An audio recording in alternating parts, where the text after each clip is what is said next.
Good evening, everybody. I'd like to call the April 25th, 2023 Planning Commission special meeting to order.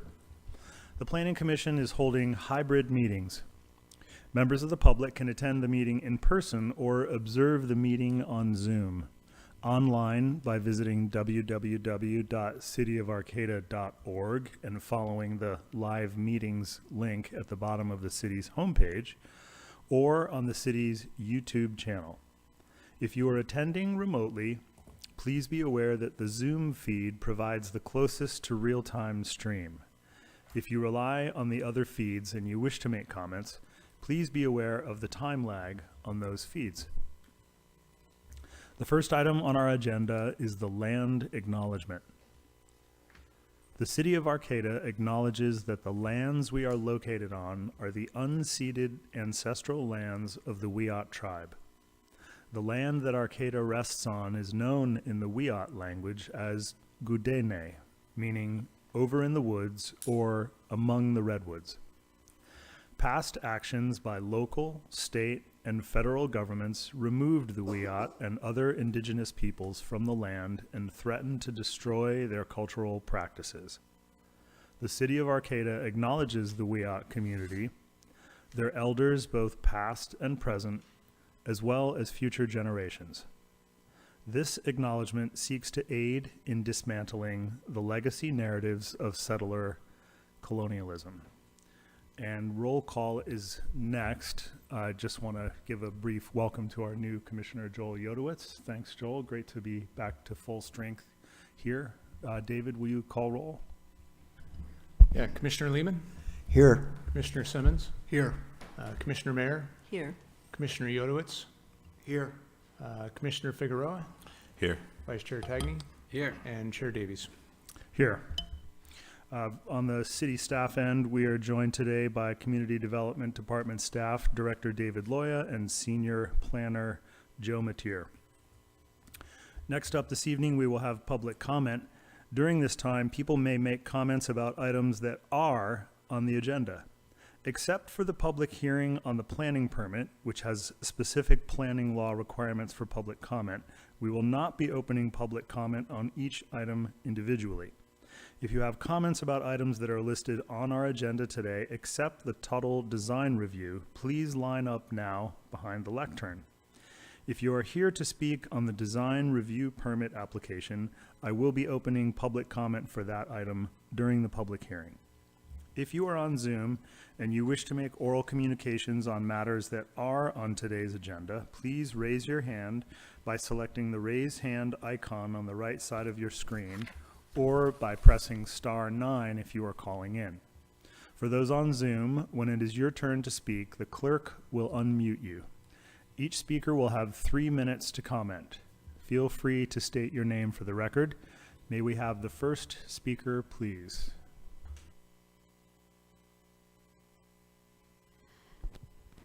Good evening. My name is Joanne McGarry, and it's good to see you all. I totally appreciate your dedication to this cause of our community. I walk here often, and 3 times now in a crosswalk, I almost got hit by a car. So as we discuss general plan concepts in the future, and to be honest with you, I don't know specifically what on the general plan you're talking about today, but we've got to make this a less car-focused community in whatever way possible. You can do that so that we all can safely enjoy this town. And also about buses. I was able to take a bus up to an Earth Day celebration in McKinleyville, but I was not able to get back on a bus because they don't run late enough. And so we've got some really significant issues to make our town better. And thank you. Thank you for your comments, Joanne.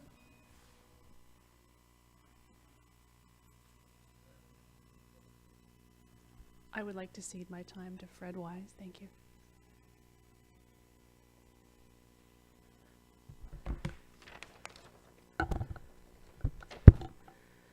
Thank you.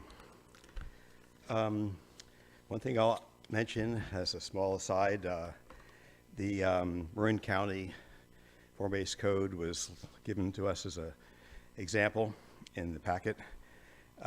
Recently, after an 8-hour meeting, the planning commissioners would not approve the housing element, voted it down 6-1. The supervisors overrode that at, I think, what was a 7-hour meeting. So we're fortunate here to have 3-hour meetings. And a lack of that level of contention. On Saturday, I mentioned the 3 aspects of product and perception and process. One thing that concerns me in the infrastructure element of the general plan is that we're required to talk about fire protection, police, schools, or parks, but you actually don't give direction in these things. The Gateway Plan is defined as creating perhaps 500 housing apartment units, maybe 3,500. It's a huge range. Director Loy has told you that 3,500 is mathematically possible. I believe it's mathematically impossible, so why even talk about it?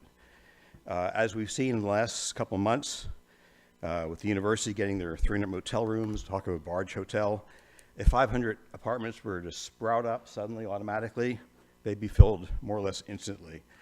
But who is going to tell the police, fire, people who run the parks, the plan, these things, that there's going to be 1,000 or 2,000 people here? How's that going to happen? In parks, we know where Stewart School Park is. That's a walking distance. All the other parks are a little difficult, especially for children, to get to. I propose that the city employ one of their staff, or perhaps Mark Andre, I haven't asked him, to write a grant, raise $1 million, and buy a block and make it a park. It would make a huge difference in the success of the Gateway Plan. Now, in terms of process and perception, we have the schedule, a timeline from this packet. There's no date on it. I'd like to see a date on that so we know whether it's updated or recent or not. And on a much larger issue, at your Saturday meeting, towards the end of the meeting, as you know, you brought up the idea of providing a time for people to come and speak about rezoning issues. It was a 3-minute conversation. You can watch it on YouTube or read the transcription. It's very clear what you said. It went very quickly because you all agreed that it's going to be on the Thursday meeting. But the Thursday meeting agenda right now does not include that. Commissioner Simmons said it should go first. It's not first. It's not there. On Monday, we got a e-notification, went out to the city. It didn't mention rezoning. It mentions a euphemism of land use map amendment. I think this is a huge disservice to the public. When I say huge, I mean huge. I wrote to city manager, community development director, and yourselves, the mayor and vice mayor, about this on Monday. Without proper notification, who's going to come? What's going to happen? Now, you've gotten emails, of course, and you know the disputed parcels. It's not new. But still, this is really contrary to what we're trying to do here, both in terms of the process and in terms of what it conveys to the public. I think every day someone reaches out to me and says, what's going on here? How do I fit in? What do I say? And I tell them to get involved immediately, you know? But when this kind of e-notification goes out, let me look up the title here. The euphemism is, the commission will consider the draft land use map amendments. I think any member of the public who doesn't know what that means is not going to think it's about rezoning. My question is, are we going to talk about rezoning on Thursday? Is it going to be in the agenda? And is another e-notification going to go out? I hate to be so harsh about this stuff, but this is really different from what you've been promoting. You know, in recent months, you've been a cohesive group working on getting things done. This is not that. Thanks. Thanks for your comments, Fred.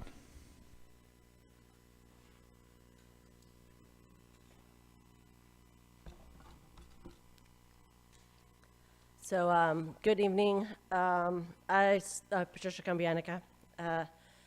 So at the end of the last city planning commission meeting, not the special meeting, but I guess the previous special meeting,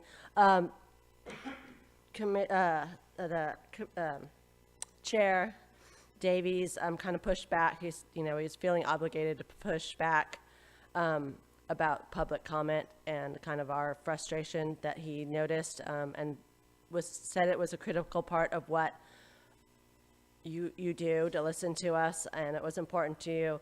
And I would like to ask you to show us and not tell us that. We haven't really seen it or felt it. These so-called special meetings, as like tonight, I know Saturday was a true special meeting, but it's the same place, the same day, and you just schedule it a half an hour earlier so that you could go home earlier. And what it does is it eliminates the community being able to talk with each business item, after each business item, before they go to a vote. And so that's one way we're kind of feeling left out. We're not able to discuss anything at the end of every business item. Another one is, in the agendas and the minutes from the previous, there's no summary of what the community has said. It's going to action minutes. So I think there's just a tally of who spoke, but there's not even a mention of what they spoke about. We heard that there was a desire for more diversity to come into the city. The city has done nothing to bring in more diversity and of voices.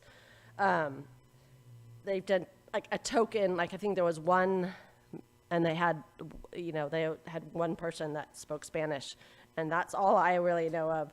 And we were called, the people who show up were called rich white property owners from the community development director. So that doesn't really encourage people to come. The city has done they had the 2-day open house, and they didn't compile any of that information. It's 2 days the community came out. None of that was compiled. They overwhelmingly asked for 3 to 4 stories to stop, and that be our limit. We weren't heard. There's no reflection of what the community wanted, any of that 2-day open house. 40%, you stated 40% of the last night meeting was turned over to public comment. That's great. I wish there was more of that. I've heard that they wish there were more people come. The community sits prominently on the top of the city's organizational chart. It's this community that comes first. So anyways, I'll stop there. Thank you. Thank you for your comments.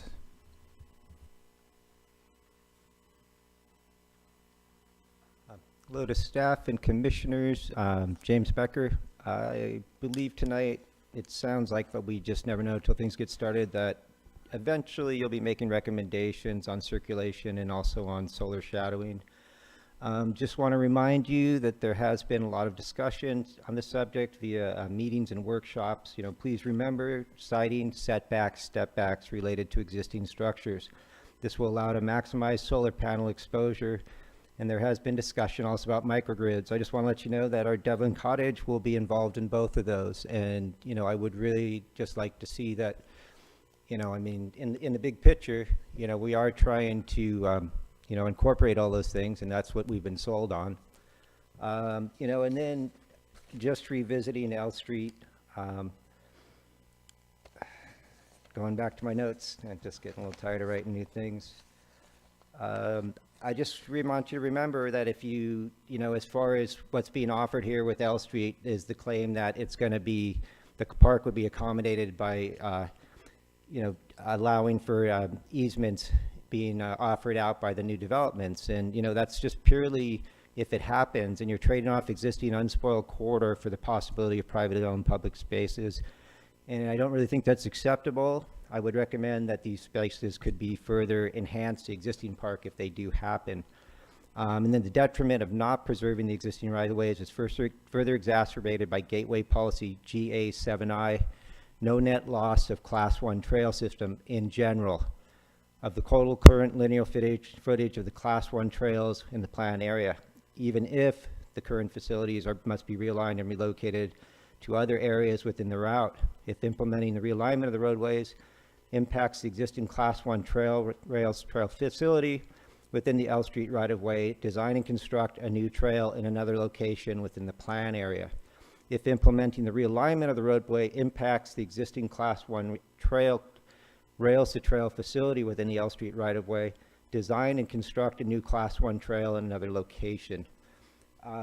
In limited circumstances, the city may retain the discretion to allow applicants to demonstrate removal or relocation of the trail sections that would improve the active transportation or active conductivity, access conductivity. I know that's obviously going to be purely subjective, which is, I mean, things that we're trying to avoid here, right? This is supposed to be objective standards.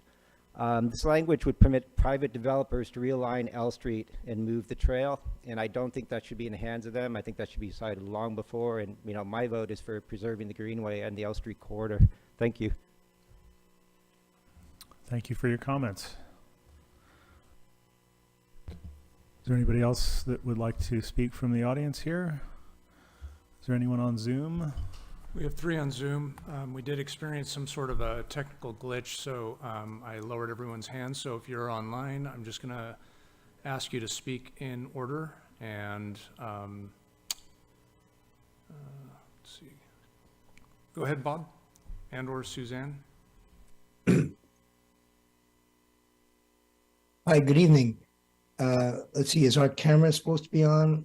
I guess not. So we we want to address the first item on the agenda, the tree removal. We are the closest neighbors to Andrew Tuttle's project, which we wholeheartedly support. So, Bob, I'm sorry. There's going to be an opportunity to speak on the project in just a moment. Oh, okay. Thank you. That's what I was wondering. So do I raise my hand again? I'll consider your hand raised. Thank you. Okay. Thank you. is there anyone online that would like to speak to matters on the agenda other than the Tuttle design review? That's what we're looking for now. Go ahead, Colin.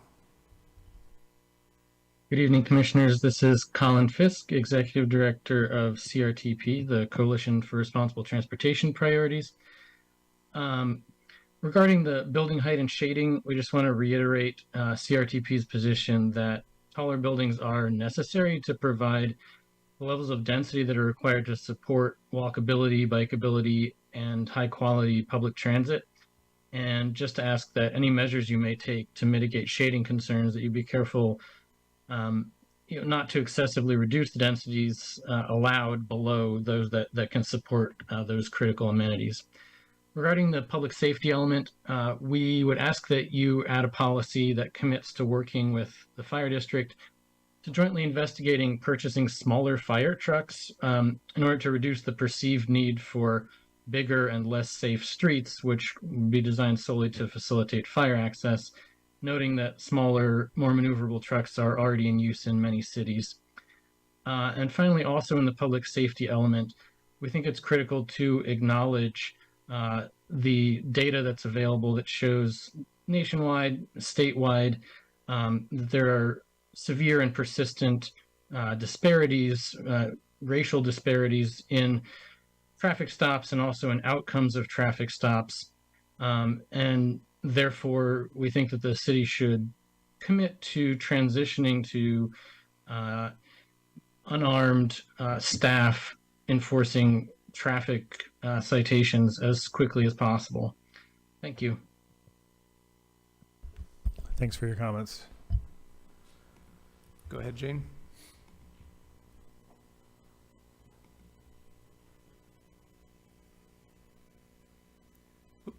Sorry, go ahead, Jane.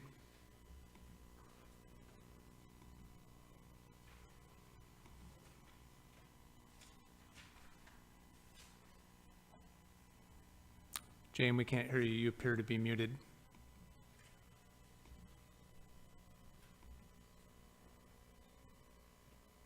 Okay, I'll try again. We can hear you now. Okay, thank you.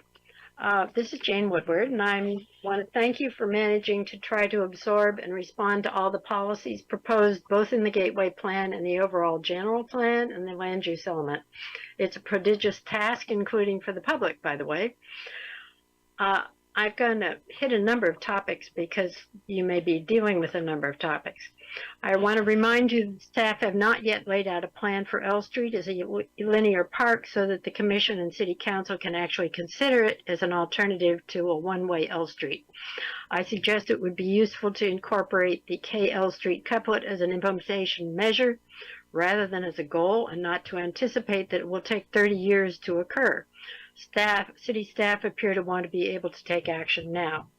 2, I want to remind you that you have not yet scheduled a meeting to discuss the implications of sea level rise for intensive residential building in the coastal zone and the gateway area subject to sea level rise, and the legal and financial implications of failing to take sea level rise properly into account. 3, more importantly, you will be discussing the infrastructure and public facilities and public safety elements tonight that include policies on fire hazards, potential flooding hazards, and seismic hazards, all of which are addressed in very general terms. Since the city claims to have specific information based on studies, it would be useful for the Planning Commission to request that staff provide specific information for how these issues are applicable to the gateway area. For example, where are the faults? Are the soils there vulnerable to liquefaction? When will sea level rise affect areas north of Samoa Boulevard? Is the new gateway zoning code going to require builders to elevate their structures in anticipation of flooding issues? Has the city planned for moving the waste treatment plant and associated infrastructure, and if so, to what possible locations? And what is actually being done for fire safety? Who's going to pay to protect the planned mid-level story buildings? What's the status of discussions with Cal Poly Humboldt? In terms of climate adaptation, what is the city actually doing? What's the status of Arcata's climate action plan? These are just a few of the questions I'd like city staff and the Planning Commission to address. For more information, the more information you have, the better decisions you can make. I hope you can take the time to adequately address these issues and put them in the bike rack so that you do get to them. Thank you for your consideration and all your work. This is tough. Thanks for your comments, Jane. We have no more commenters on Zoom. All right, thank you for your comments. We do appreciate everyone's participation and input. We will now move to item 3, business items. We have 3 business items this evening. The first business item is to approve design review and tree removal permit for Tuttle Residential Development on vacant property located on Union Street between 12th and 13th Streets, file number 222034 DRTRP. Do any commissioners have ex parte communications to disclose? I would just like to acknowledge that I'm a neighbor of this project. However, I've discussed it with staff and don't feel any obligation one way or the other on it. I feel very neutral about it. Thanks, Dan. Anybody else ex parte? Okay, in that case, can we please begin with a staff report? Good evening, Commissioners. My name is Joe Mateer, Senior Planner, the assigned planner for this project. Tonight, before you is a public hearing item. It's a discretionary permit. 2 items are before the Commission tonight. One is a design review because the project is a new development within the neighborhood conservation area, and then also a tree removal permit. And the tree removal permit is kind of baked into the project because without the removal of the trees, the structures and the infrastructure would not be possible. So we tied those together. Staff recommends the Planning Commission approve the action that is submitted as part of the attachment A of the staff report for the approval of the design review and the tree removal permit. Part of that action first would be to adopt a categorical exemption according to the California Environmental Quality Act, Class 3 for new small structures. And then the action includes findings of approval and conditions of approval, and it's based on the application material that you'll find as Exhibit 3 of the Attachment A. We have a vicinity map. It's the engineering department doesn't assign addresses until there's a structure there. So this is a vacant property that was created in through a subdivision in the 1970s. And it's mid-block on Union Street between 12th and 13th. So the location's right here. This is another view of it here. It has a couple of constraints on the site. There is an 11-foot slope easement right along the frontage of Union Street. And then there is a sewer mainline easement. It's a 20-foot easement to the west of that. And then there is a Campbell Creek drainage easement. And these were created as part of a subdivision map. I do show the location of the two of the trees that would require a tree removal permit. Essentially, trees over the diameter of 16 inches require a tree removal permit. There's a couple other trees that are smaller than that that don't necessarily require a tree removal permit, but I did show those as well as a possibility of being removed as part of this action. Here's a close-up of where the development area would be on the site. So this is Union Street to the right. It's about 11,000, just over 11,000 square foot parcel. As I mentioned, there's quite a bit of encumbrances or constraints on the property. So the development would be located outside the slope easement, but then in the developable area outside the sewer easement and the Campbell Creek drainage easement. It's about a 2,900 square foot structure. Habitable space is about 2,200 square feet. It does include a single family residence with a attached accessory dwelling unit and an attached garage. There is a little bit of a drop off as it slopes kind of to the west, southwest of the property. To maintain grade, there will be some fill added to the frontage area of that to have nice access off of Union Street.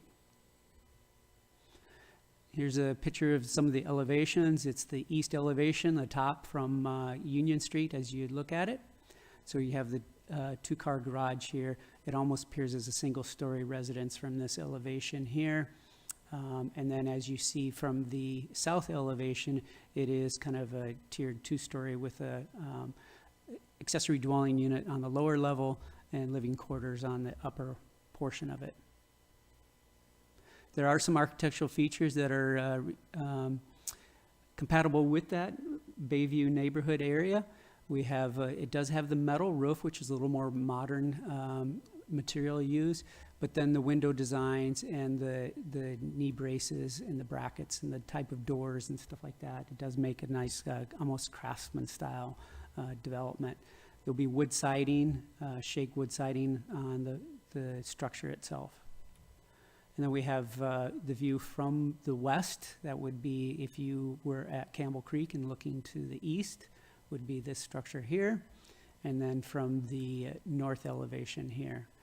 So there is a somewhat of a retaining wall, and then there is a fence and stuff like that on that north elevation. The packet does include an attachment for the findings of approval, Exhibit 1. And we do want the commission to consider adopting the categorical exemption for new construction. It would include the removal of those trees as well. And then does have the findings for design review in the neighborhood conservation area, as well as the tree removal permit compliance. Typically, if this was a developed parcel and they were going to remove 4 trees or less in a 10-year period that are over 16 inches in diameter, this would be reviewed as a ministerial permit. There would be no public hearing on this item. So it is a little unique, and that's why we tied the conditions of approval and the findings of approval to the submittal of a building permit. We don't want speculation where the trees are removed and we don't have any investment in that potential development of that site. So that's why that condition of approval is managed that way. Conditions of approval, we have the sewer line connection. If they use gravity feed from the proposed residence, the city engineer would like to have, make sure they take a look at those details of the attachment to that and then have a site inspection. The driveway surface on their application, you'll see that it does have pervious pavers. We just want them to be installed to the manufacturer specifications and use material that is designed for that purpose. We've had a project once that used chimney brick that was used for a paving surface, and they're really not designed for that intensity there. And then I mentioned some of the tree removal conditions of approval. One would be that it's not conducted until after a full application for a building permit is submitted. Typically, we do on-site bird survey to ensure that there are no impacts from that activity to any nesting or roosting birds. And then also any of the fouling of that tree, that it does not impact that on-site sewer main.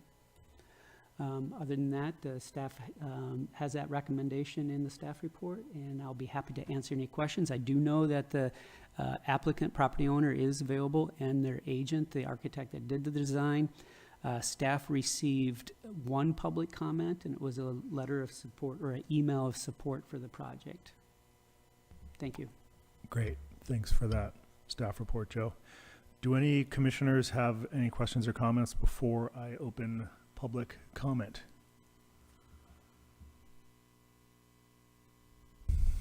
Well, Judith, go ahead. Yeah, I have three questions. First, the reason that this is coming before us is first that it's a Bayview neighborhood conservation, and second that you want to make sure that the tree removal permit is actually a separately considered action, even though otherwise, if the building had already been built, it would have been ministerial. To answer the first question, the reasons before the Planning Commission is tonight is under the design review policies, table 7-2, for projects located in the neighborhood conservation area. They're broken down to different categories. For this particular project, because it's new construction of a single-family residence in a neighborhood conservation area, it does require discretionary Planning Commission review. What's interesting about this project is that the accessory dwelling unit is less than 800 square feet. So theoretically, that would not be under the purview of the Planning Commission, but because it came in as one package, that is why we kind of brought it to the commission like this. As far as the tree removal permit, if it was a vacant property and there was no intent to develop the property, then it would become a discretionary tree removal process. So when trees are being removed on vacant property, maybe I'm not sure why they would do that, because there's not really maybe a clearing for a building site. There's no development there, so there's no real property that's going to be impacted by it. But our code does specify that in those cases it's a discretionary permit. In this case, they're proposing development. The trees are clearly associated with that development occurring, so we brought it together and packaged it that way. Thank you. That there were two other things that were mentioned in the packet that I'm not sure you said anything about. The first one was there was a wall encroachment that I'm not sure where that wall is.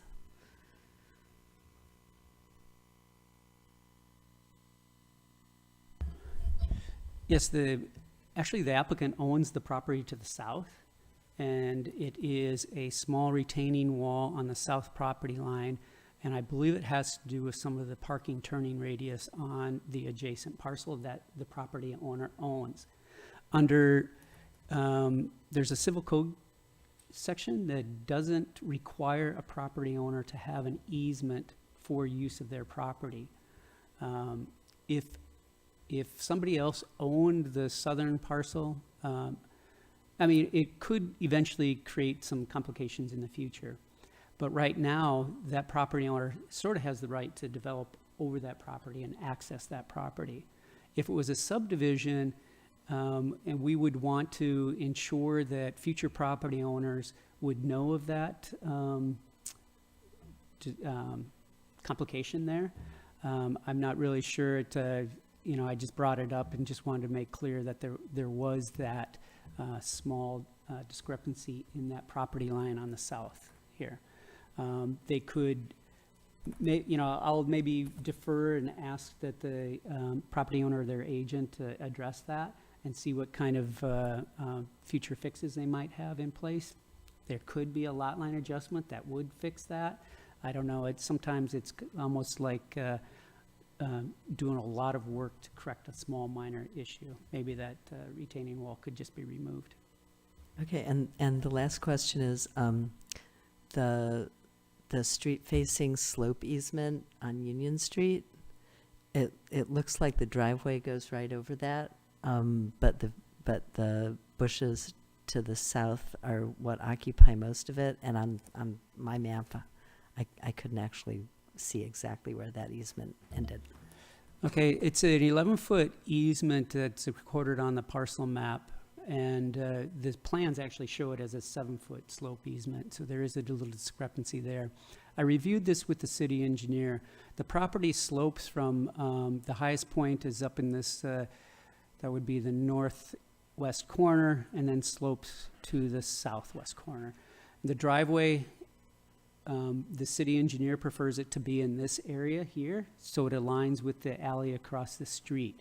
So there were some things that the designer worked with this project on. So there'll be fill placed in this area here so that they can enter off of Union Street and drive into the garage. And so you see this here. This is not elevated above the grade at Union Street. So it is a little bit of a, basically from Union, they're almost going to drive straight into here, if that makes sense. This is a better view of it here. Well, not necessarily, but it is going to drop down slightly, but yeah. But that was all reviewed. The slope easement benefits the city of Arcata. So if there is any engineered fill going in here, that would be reviewed, part of the encroachment permit and the building permit for the development. Okay, thank you. Go ahead, Joel. Yeah, I have a question. Unless I'm mistaken, the drawings show solar panels on the roof. Is that? I thought I saw a photo. Maybe I'm misinterpreting. Photovoltaic. Yes, on the south elevation, there are some panels here. Yes, sir. My question is that a city requirement, or is that something the property owner is doing on their own? I believe it's tied to state building code. And so the building department would implement that through the building permit review. Thank you. Any other questions from commissioners? If not, then as we, per usual, I will invite the applicant and/or their agent to speak first. We will then open for public comment, and that will be limited to 3 minutes per speaker. And the applicant will have the opportunity to speak last if they wish. Go ahead. Thank you.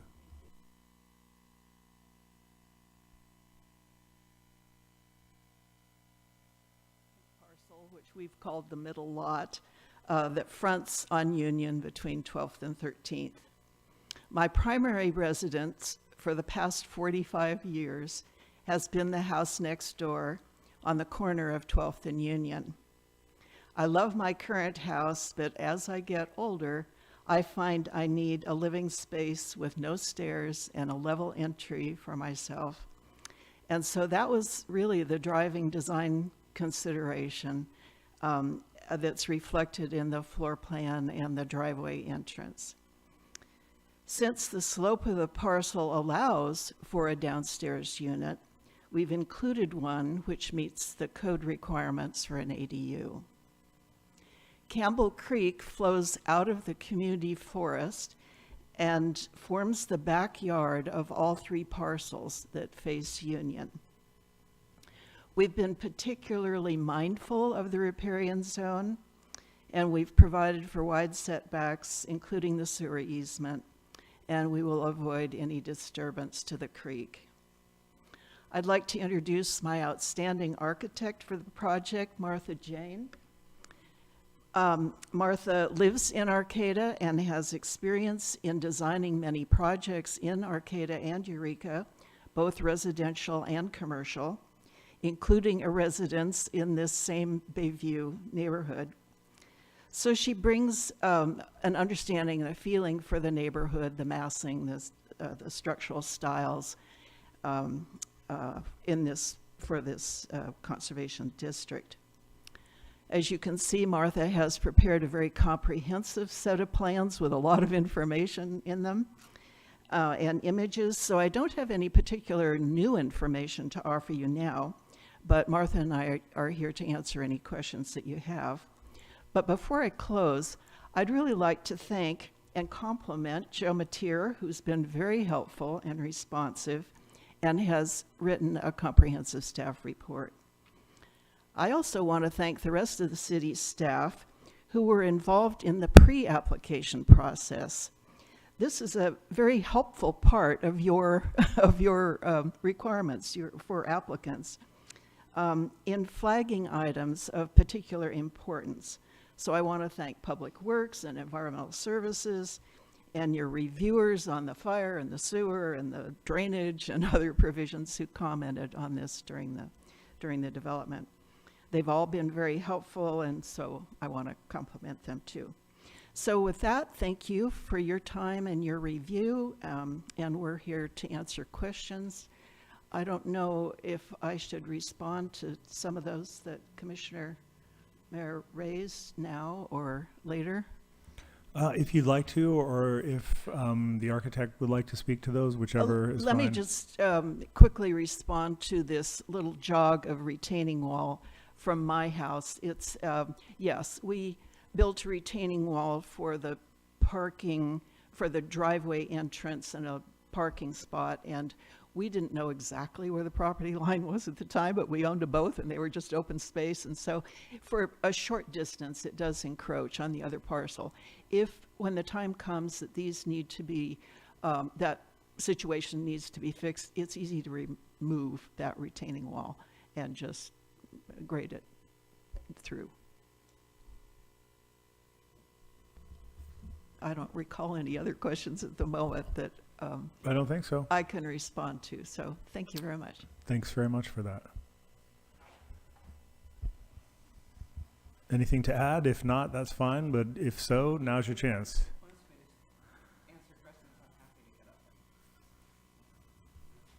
I don't see any, so that said, if there's any public comment, then now's the time to line up.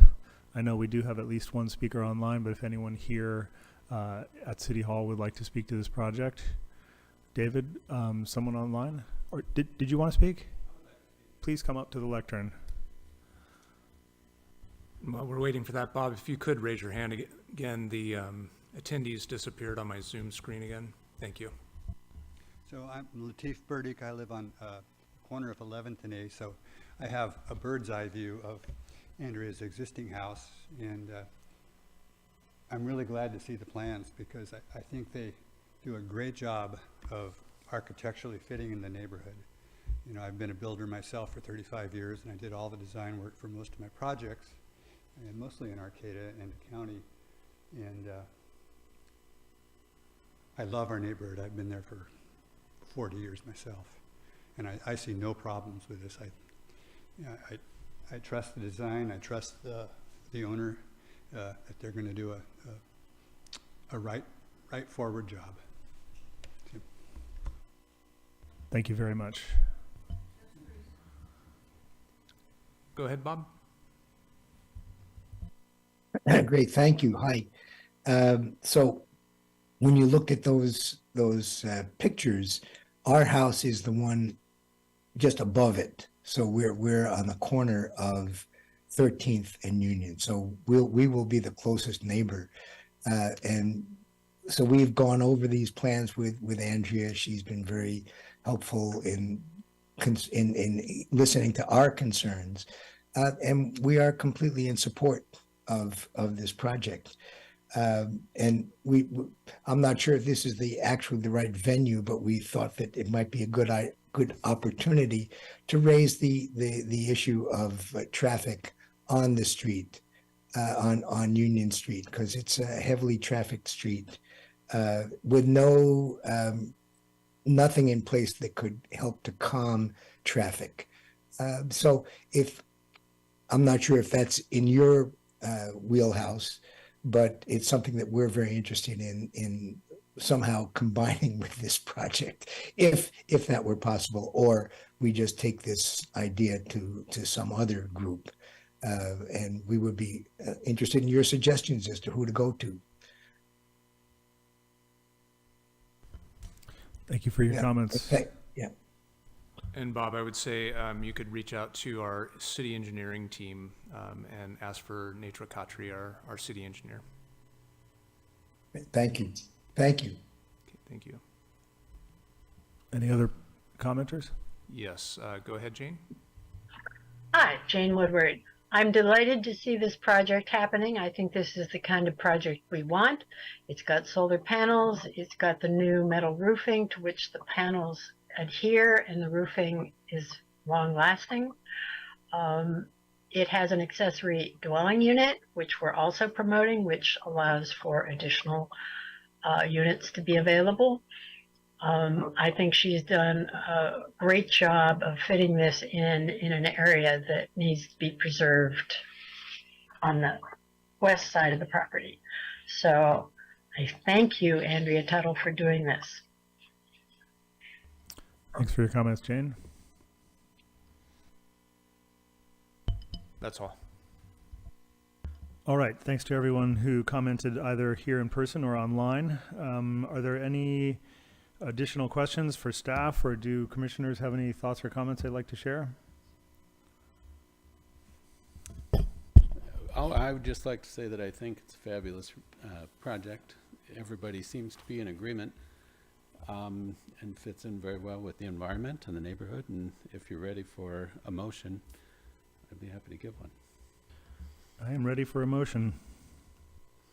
I'd like to move to approve the design review and tree removal permit for Tuttle Residential Development on vacant property located on Union between 12th and 13th Street, including the conditions of approval. Great. Can we get a second? I'll second that. We have a motion and a second. And just to clarify, that includes the CEQA exemption identified in the staff report and the action. As presented. Thank you. Great. We have a motion and a second. All in favor? Aye. Aye. Aye. Motion passes. Congratulations. I think we're all looking forward to see that project take shape. Okay. Next on our agenda, the next item is business item B. Consider a recommendation to the City Council on the general plan updates. And as usual, can we begin with a staff report, please? Yeah, good evening, commissioners. For you tonight, we have the public safety element and the infrastructure element. And as our process has been developed, or as we've developed our process, I've got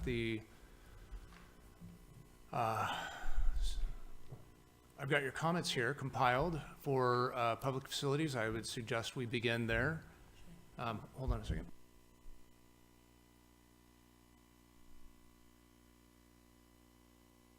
Sorry, a few technical issues that we're trying to address. We're going to douse the lights a bit. So we've got first on your list the consent calendar considerations. We did compile these, send them out, and publish them online, put them in the binder as per usual. So I'll go ahead and leave it there for the chair to take over and facilitate us going through these items. Great.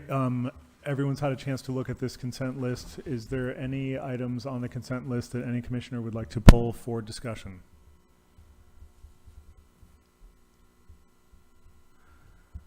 If not, is anyone opposed to approving these consent items in one shot? No comments, no opposition. Let's green light those and move on to the next piece of this.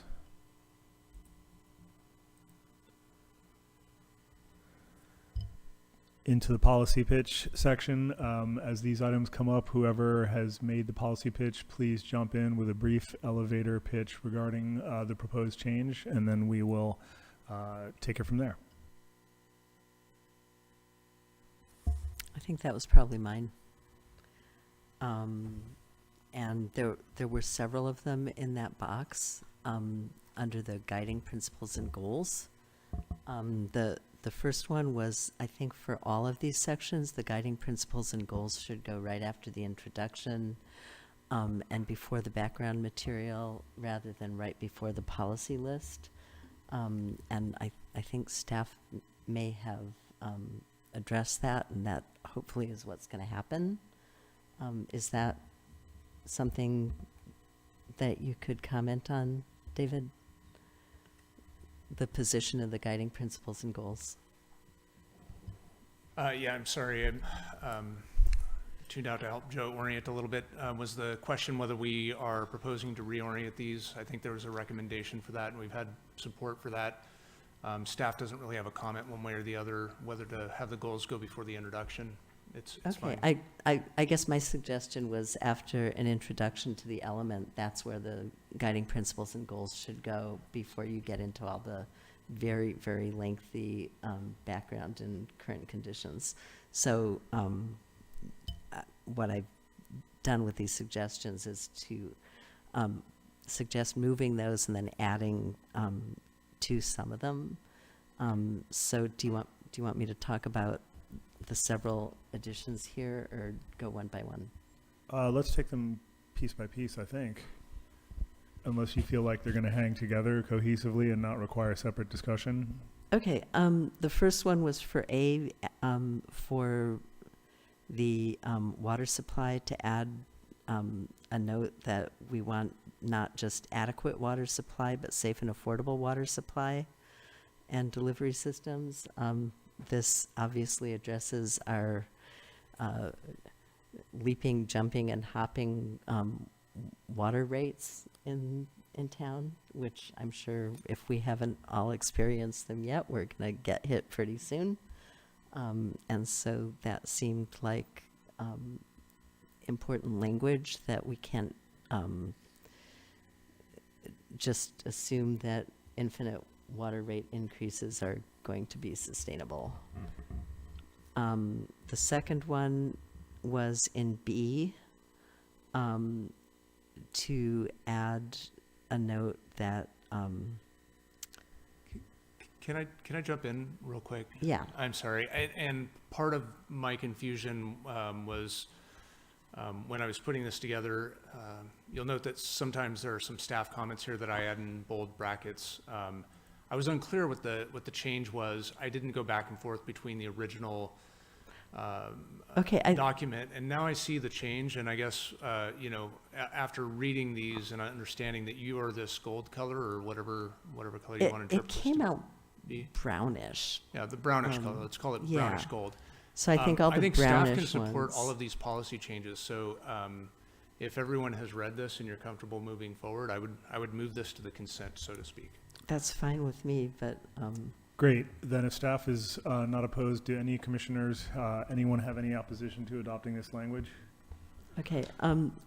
One of the things I would just like to point out, because it's in a slightly different mode than the others, is the addition in F with regard to public facilities as gathering places, adding a special note on the protection of civil and constitutional rights, specifically rights to assemble and rights of speech, as well as freedom of religion, all those Bill of Rights things there. Great.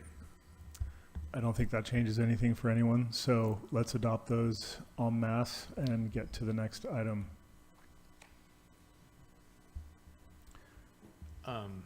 Yeah, PF2B, I'll just note there's a lengthy staff comment in there. I think this comment is good. I would just remove the requirement that they be publicly reviewed through the city committees and commission.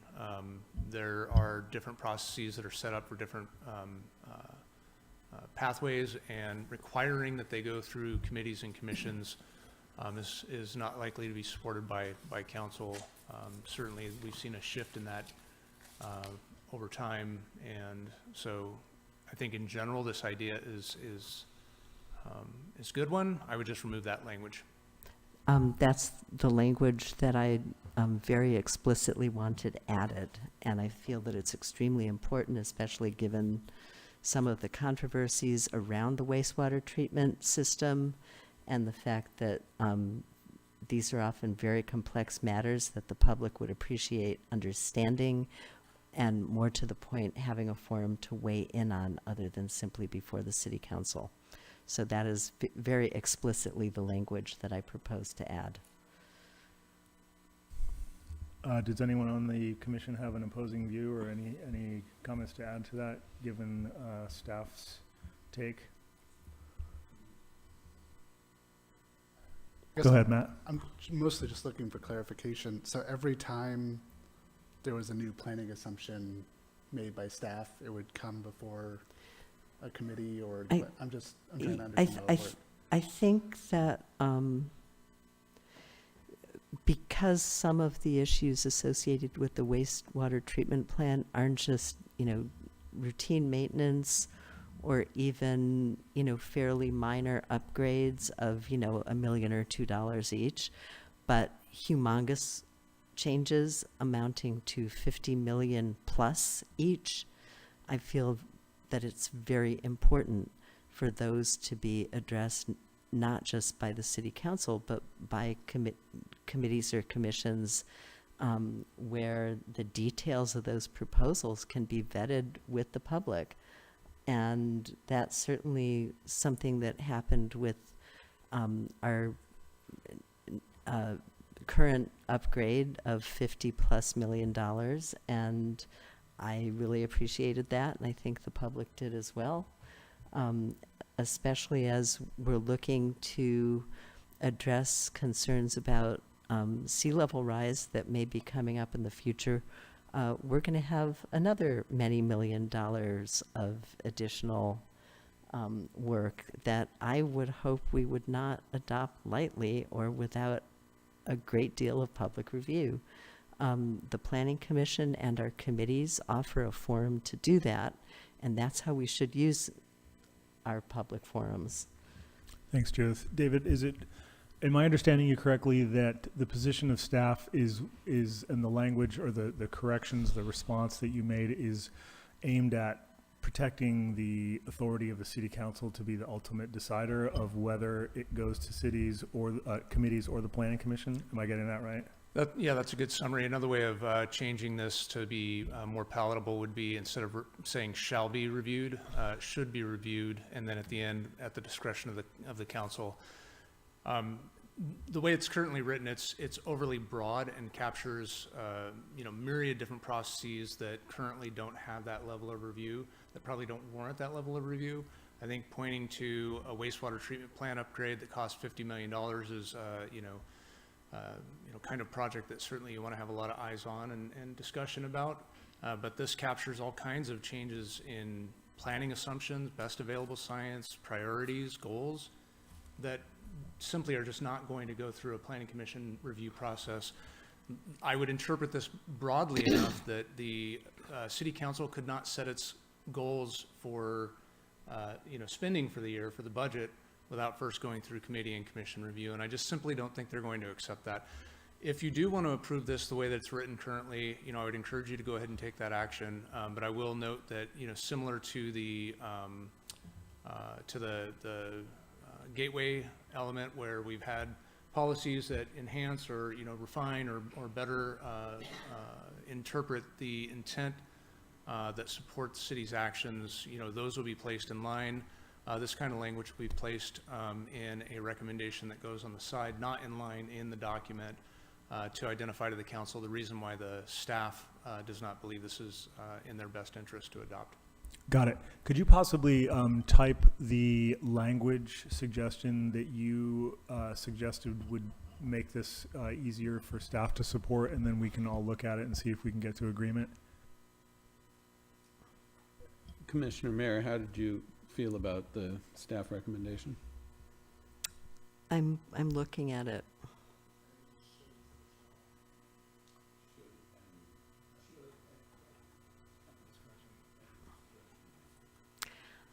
I'd like to send shall to the council and ask them to chop it if that's what they want. Does anyone on the planning commission have a problem with language as just suggested?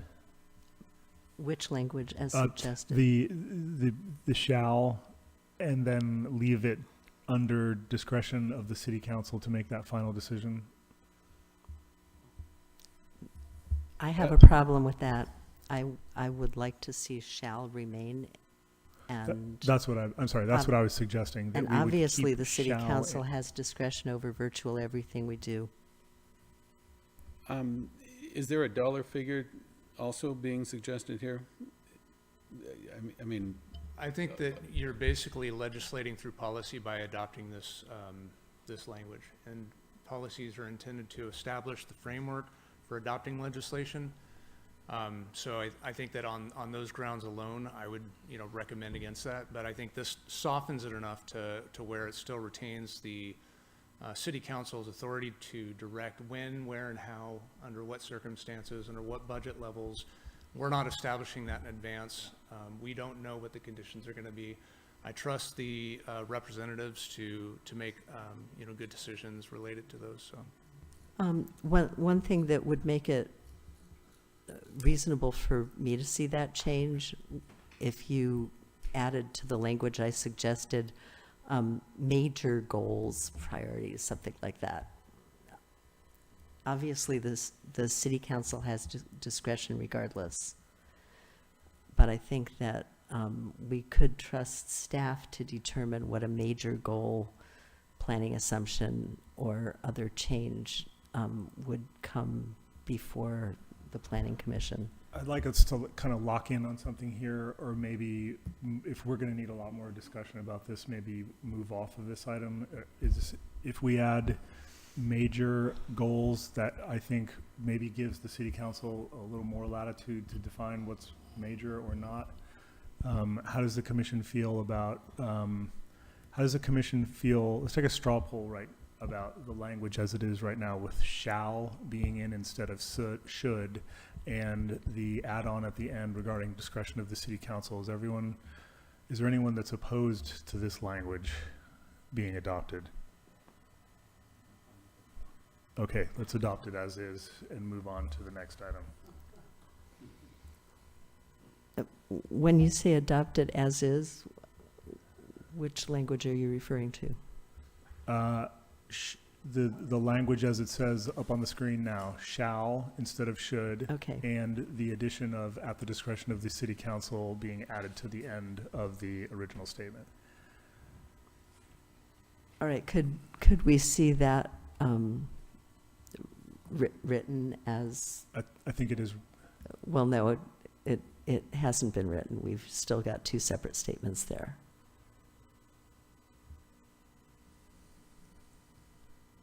Just by adding at the discretion of city council, but using shall.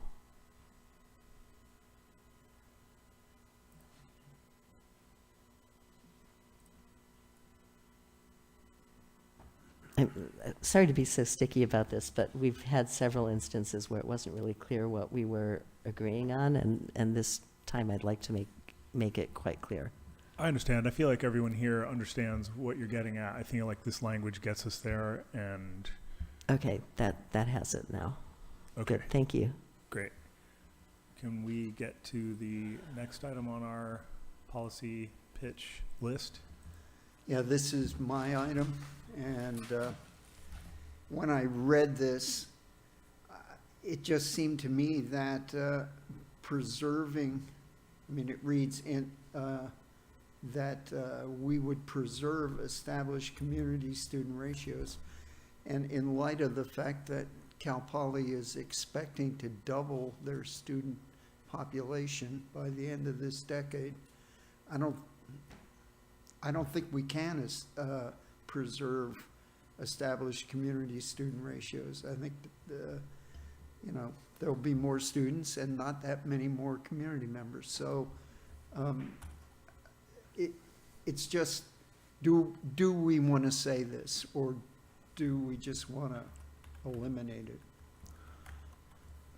I think I get your basic point. There's no way we can guarantee that however things flex, that the existing ratios stay the same. Delete it, and then what would it look like? How would it read? Well, it would just end at the, Just yeah, everything. before the bold. Yeah, I think type. if the commission chooses to delete this, then we can make sure that the language as modified, makes sense. But Okay. I think I fully understand where Commissioner Lehman's coming from. That's a reasonable point. Is anyone opposed to deleting that language? Okay, so deleted. Okay, and I have to admit, when I was going through these, I guess I thought the underline was the original language. I wasn't sure what was changing here. So again, let me read through this quickly as you all are.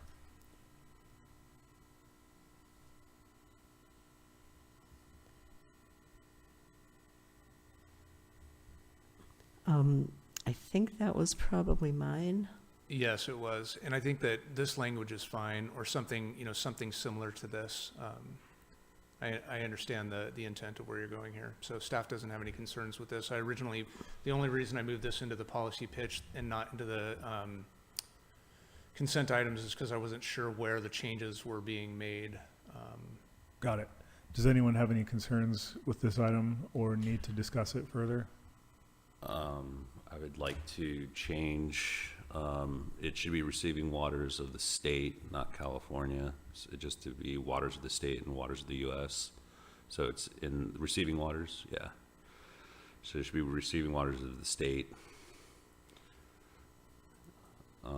I guess the reason I said the waters of the U.S., I can't even read how little it's written here. That's appropriate, yeah. Is that the Clean Water Act does address waters of the United States, and so that also gets at some of the other ways in which we use waters of the United States. Yeah, it's the federal and the state nexus. Yeah. Yeah, and it also allows us to address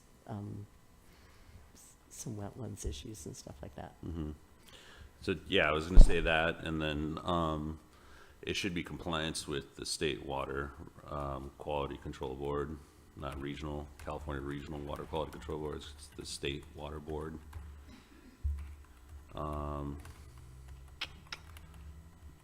Seem like good catches.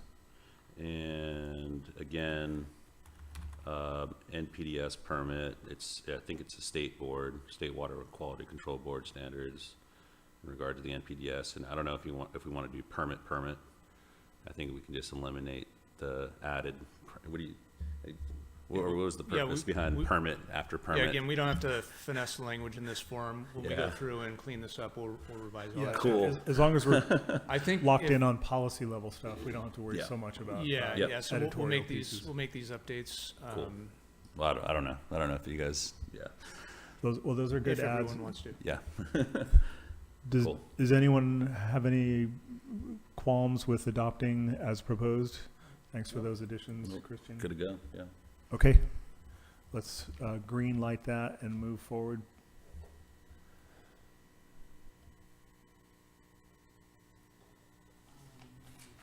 I think that was mine also, and that refers to the history of the design of the marsh as a treatment facility and wildlife refuge.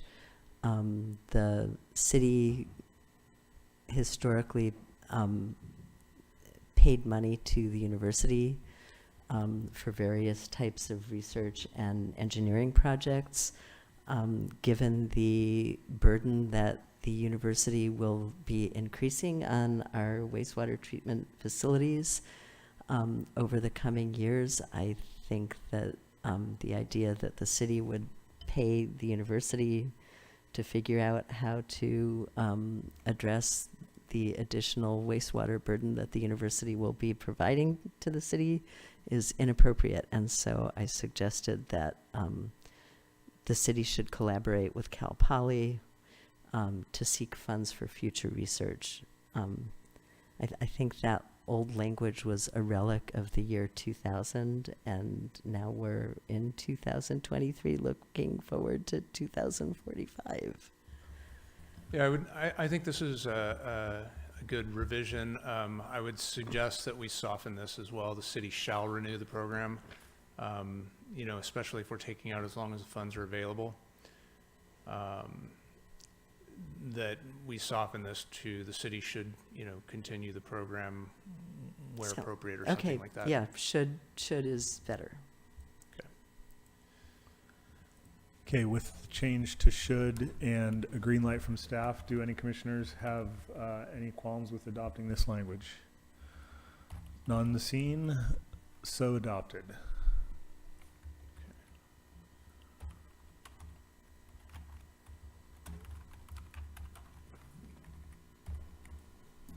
Go ahead, Peter. Let me just make a comment. The university's research coordinator has been Bob Gerhardt all this time, and he's getting older, and I don't know how much longer he's going to do it, and he does it out of the goodness of his heart. So I would encourage the city to work with the university to renew the research effort, because it'll be necessary, and Bob's not going to be around for a long period of time to do it. Yeah, that's really important, and it's important to recognize the contributions that he and his colleagues and students have made over the years.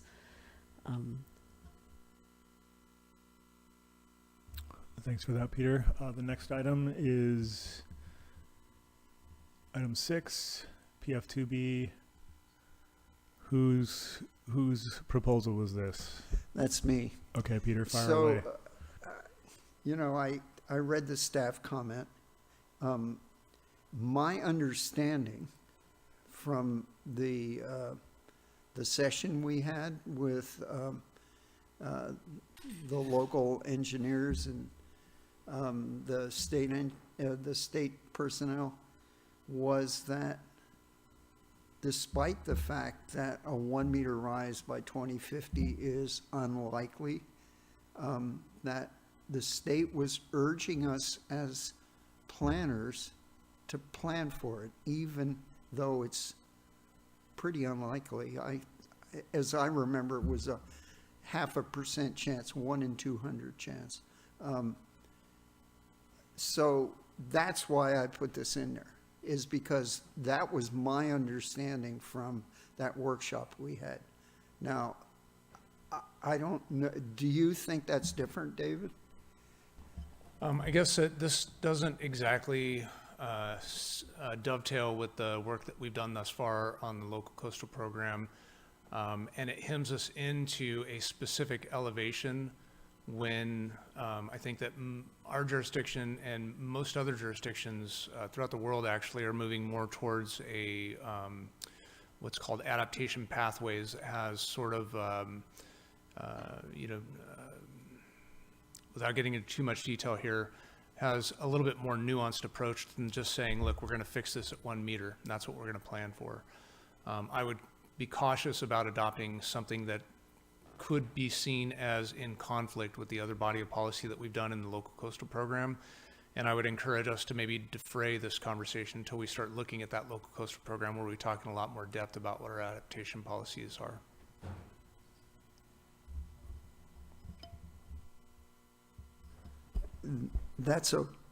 It's okay with me to do that.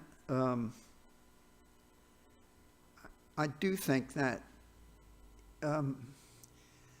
this is a new world for me, and I don't know what level of risk we as a planning commission should assume. And this is a pretty cautious approach on 1 in 200 chance, but Um, I'm not sure what the right thing to do is.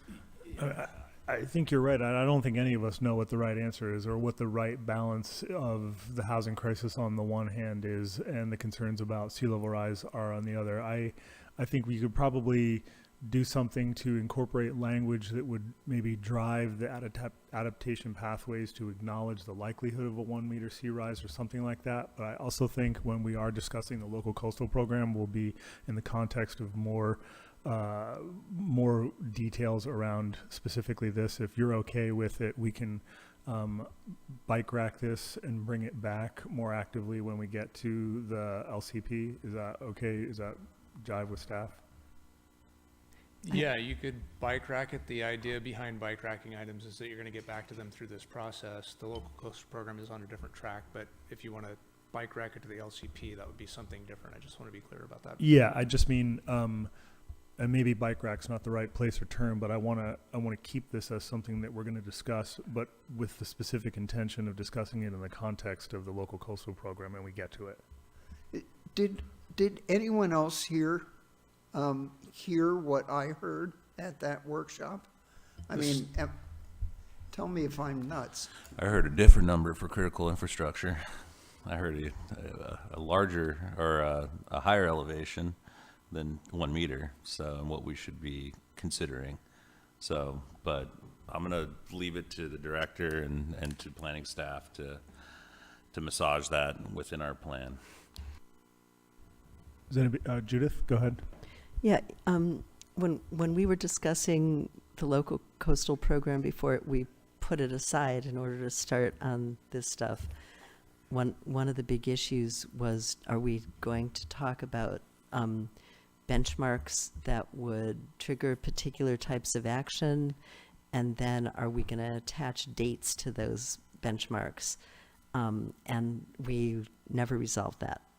We heard what staff was recommending, but if we can make sure that this very specific thing comes into our discussion of the local coastal program, that would really help, because staff's recommendation was basically that we put particular signals into the program to take particular types of action, but not attach dates to them.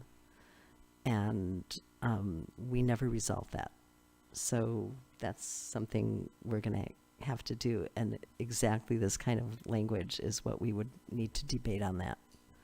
So I think I'm hearing everybody's comfortable turning this gray and picking it up when we get to the Yeah, sea level just rise in some policy. way bookmark it to the LCP discussion, and then let's move on to the next item.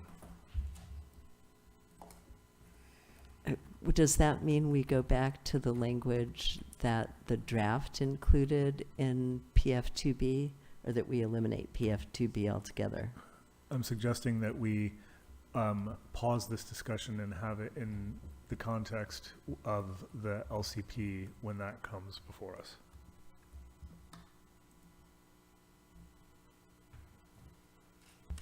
A question, I guess the elephant in the room is, when are we expecting to see and when are we expecting to discuss the LCP?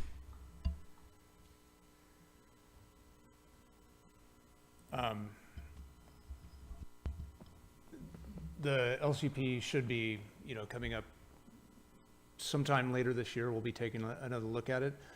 The commission has already reviewed a lot of the policy work. We're working on a coastal grant right now, coastal commission grant, to do the balance of the zoning for it. And so I think you'll start seeing that later this year, early next year, with an anticipated adoption date in 2025 at this point. Well, that sounds a little problematic. I don't know. Well, I would offer that 2050 is much farther out than 2025. Totally, so we have time but to in work respects on that. in respects to graying it and discussing it with the LCP, that, you know what I mean, in regards of what we just consented on. Okay, well, I'm going to suggest we bike rack it one way or the other, because the point is to try and get through the policies tonight. Yep. We are not going to get through this tonight. It's a very data-rich discussion. So Yeah, let's bike rack it, and if we end up getting through the bike rack before the LCP comes back, then we can take another crack at it. But I don't think we're going to get through it tonight, so I'd like to keep the discussion moving forward. So this is the existing PF2B rather.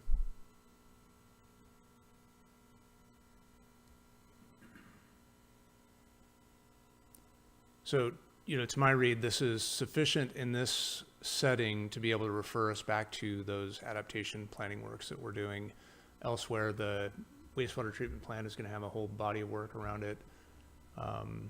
The local coastal program already has a whole body of work around it and will continue to. And then we've got upcoming adaptation planning work that environmental services is taking the lead on. So there's a lot of that coming in the near future.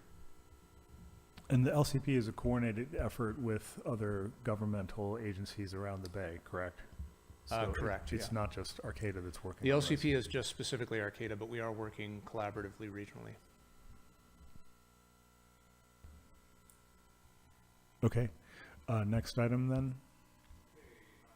Let's see, I'm going to change the color on this.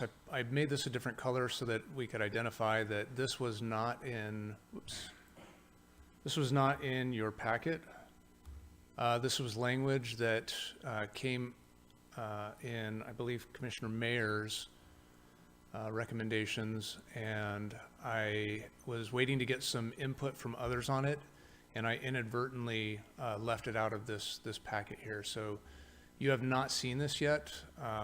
Commissioner Mayer, do you want to take a crack at this, and then I can weigh in on some of the information that I've received from consulting with staff? Sure. Yeah, there was a water conservation policy in the draft that was weak, and I think we can make it stronger, especially in light of our expectations that water shortages are not going to leave the state of California, and that we can actually adopt policies in our general plan that will give our cities some teeth to enforce water conservation requirements. That's what that language would do. So the concerns I had were related to sort of the financial implications of implementing such policies. I coordinated with our city attorney, our finance director, city manager, and Rachel Hernandez, our wastewater operations and compliance manager. And the finance director was concerned having these sorts of regressive fees in place without having taken some necessary steps to establish the problem in advance, the environmental problem in advance. And then Rachel provided some important input that in Chapter 8 of the city's 2020 Urban Water Management Plan, water shortage contingency planning is addressed. Right now, we actually don't have water shortages like the rest of the state. In fact, we kind of have the exact opposite problem where, our water rights are at risk because of the lack of use of water. And so it's not quite, at that critical point, but we are planning for it. And she cited some language here that is something that you could consider if you felt like adopting something like this, but that's sort of the feedback. So sort of a lukewarm recommendation for not adopting this, but we have a alternative policy for you if you'd like to hear that. Could we hear that? Sure. It says, in response to water shortages, the city will work cooperatively with the regional water supplier and the supplier's other municipal customers to implement an effective water shortage contingency plan that defines response actions based on the severity of the water shortage. The city will implement specific end-use restrictions and prohibitions based on the severity of the water shortage to achieve the target water usage reduction identified in the 2020 Urban Water Management Plan. In-use prohibitions shall be determined based on current conditions, recommendations of a regional water task force, and historic water use data and trends, and will be considered for mandatory penalties, charges, and other escalating enforcement actions, including education and outreach, issuing verbal written warning, penalty assessment, and water service termination. So this language also has not been fully vetted, but something to that effect, kind of putting it out instead of saying that that we should consider imposing these in response to these extreme water shortages, identifying that, you know, we don't have extreme water shortages now, that we've got plans in place for these contingencies. If those contingencies occur, if they trigger, then we will follow up with these types of policy actions based on recommendations of future decision makers. I don't see those two statements as being contradictory at all. They are simply putting a shorter version of that longer version as a policy into our plan. We could also simply refer to the language that you just read, in which case members of the public will have no idea what we're talking about because they will not have read that language. And this makes clear that the city may consider something, which you already gave us a list of. And so I don't see any harm in including that in the plan. I think your language is fine. What I would offer is to add the first sentence: in response to water shortages, the city will work cooperatively with the regional water supplier and the supplier's municipal customers to implement an effective water shortage contingency plan that defines response actions based on the severity of the water shortage. And then the, I think, second to last, or maybe last sentence that starts with, in-use prohibitions shall be determined based on current conditions, recommendations of regional water task force, and historic water use data trends, et cetera. So if you're comfortable adding those couple of sentences around, like maybe the bread to your, you know, cheese and avocado there. That sounds great. Okay. Anybody opposed to that? Okay. Does anyone mind if we crack some windows for oxygen up here on the dais?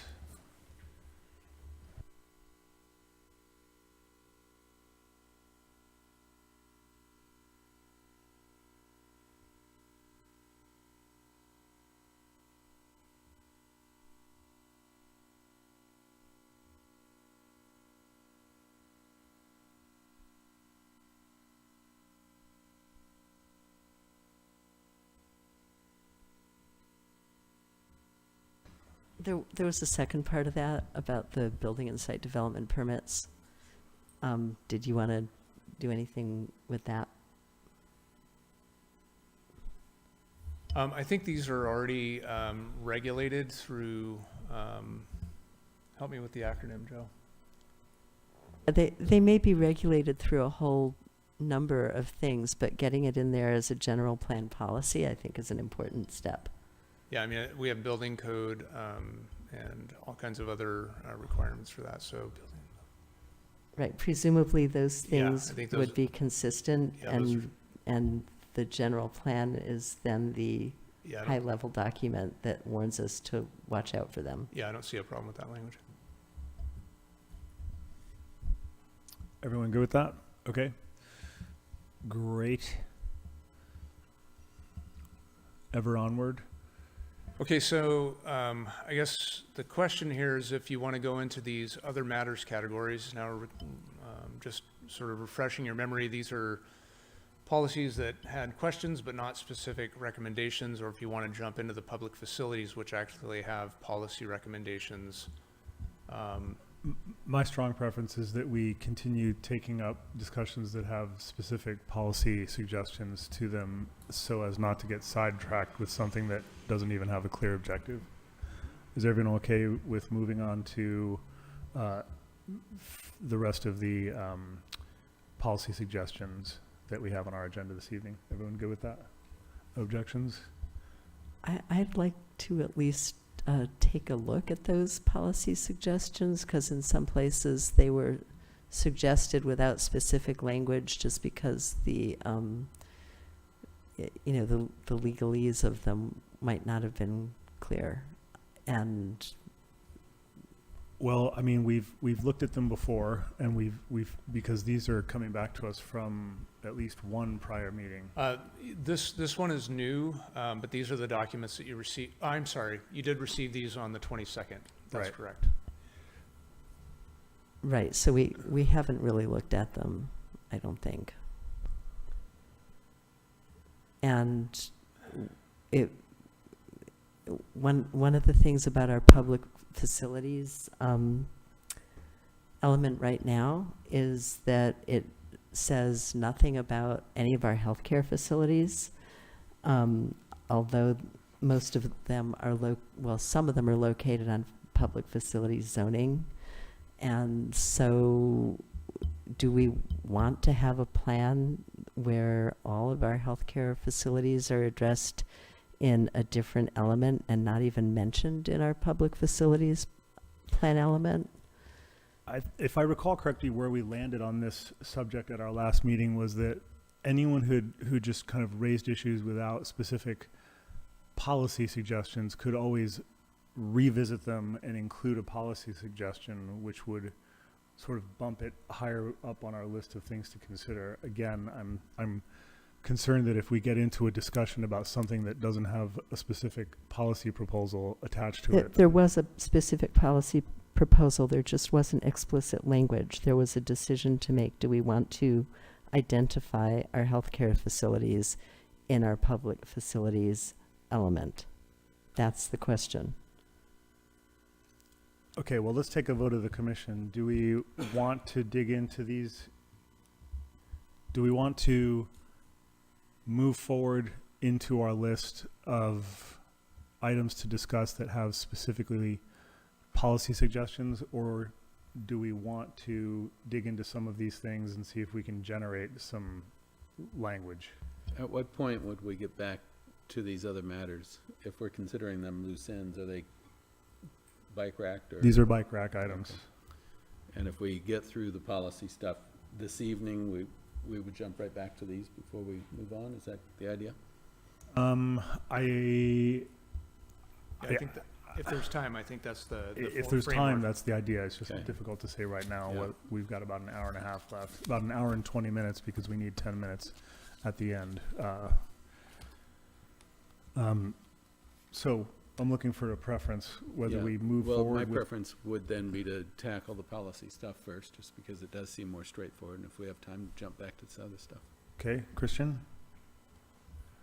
I second Dan's. I agree. Move forward. Joel? I concur. Okay, so let's move forward to the items that have the specific policy pieces, skip ahead, bike rack these, and get back to them as soon as we can. Okay, and I've got more language to reveal that wasn't in your packet, but was added after the fact here. I had a conversation with Commissioner Simmons and added this in, so I'll let you take this. I'm not sure, this wasn't supposed to end up in the consent calendar. I'm not sure how this ended up there. I made a mistake, I apologize. Yeah, so I had originally proposed 2 separate policies related to policing. These were both, oh, go ahead. Yeah, I'm sorry. I'm just wondering if this was mistakenly in the consent, if I can move this down to the policy pitch and then you take up the consent policies first? That sounds like a good plan. We're going to I'm want fine with that.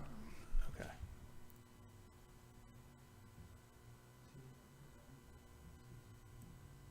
Okay, I think I had, So you want to roll us back up through the consent? yep, I'm going to pull this one down as well. These are kind of combined.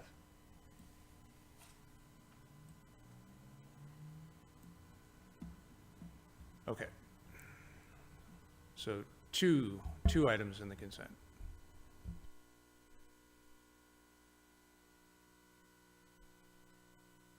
Do we usually give a pitch for consent items, or do we just usually go into them? I think they're both mine. I think I'm just looking for people to look at them and see if there's no objections, we can just adopt these and get on to the next items. But if anyone wants to pull one for discussion, we can do that as well. I'm looking for opinions on whether we can pass this consent. If anyone's opposed to any of the language in these 2 consent items. And then just a note from the staff at the bottom here that this last policy about smaller fire trucks almost seems like an implementation measure. Does it matter to the commission whether it's put in as implementation or policy? Okay. Anyone opposed? That sounds like it makes sense. So Okay. now let's move into, go ahead, Matt.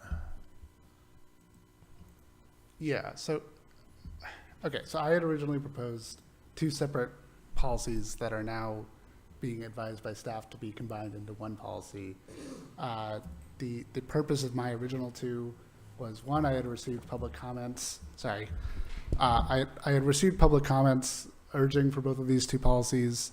One was sort of a higher level, we should be working on anti-racism in our police force.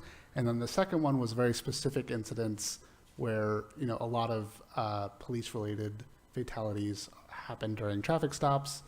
Had a conversation with staff today where they suggested some new language.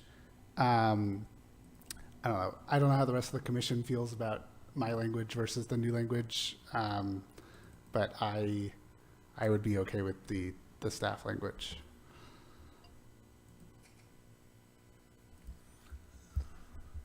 So the new language, in part this, again, generated from some internal vetting with the police chief, the city manager, and city attorney. And together we came up with this language here that sort of incorporates both concepts of anti-racism and, reduction in the de-escalation and reduction in police involved shootings. Yeah, absolutely. It says the new policy PS 7F would be entitled Principled Policing, and it would read, the Arcata Police Department shall conform to state and federal law, California Peace Officer Standards and Training Standards, department policies, and 21st century policing best practices to combat racial profiling and bias in policing, and to promote de-escalation and principled policing. And Brian was in support of this. Yes. Go ahead, Judith. That's good legal sounding language, and I would suggest taking Matt's language and ending that policy with Matt's language. Instead of having it at the beginning, there would still be a statement with regard to systemic and overt racism. I feel that it's very much in the spirit of the legal sounding proposal from staff, but provides language that the person on the street will understand. So do I understand you're suggesting to incorporate this language I've highlighted here, anti-racism? Yeah, at the end, after your suggestion.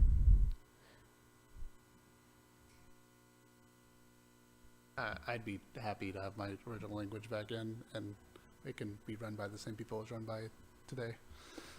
Does anybody on the commission have any concerns about these proposed language? This proposed language? Yeah, you're going to eliminate felt like it was missing from this section, I'm sure.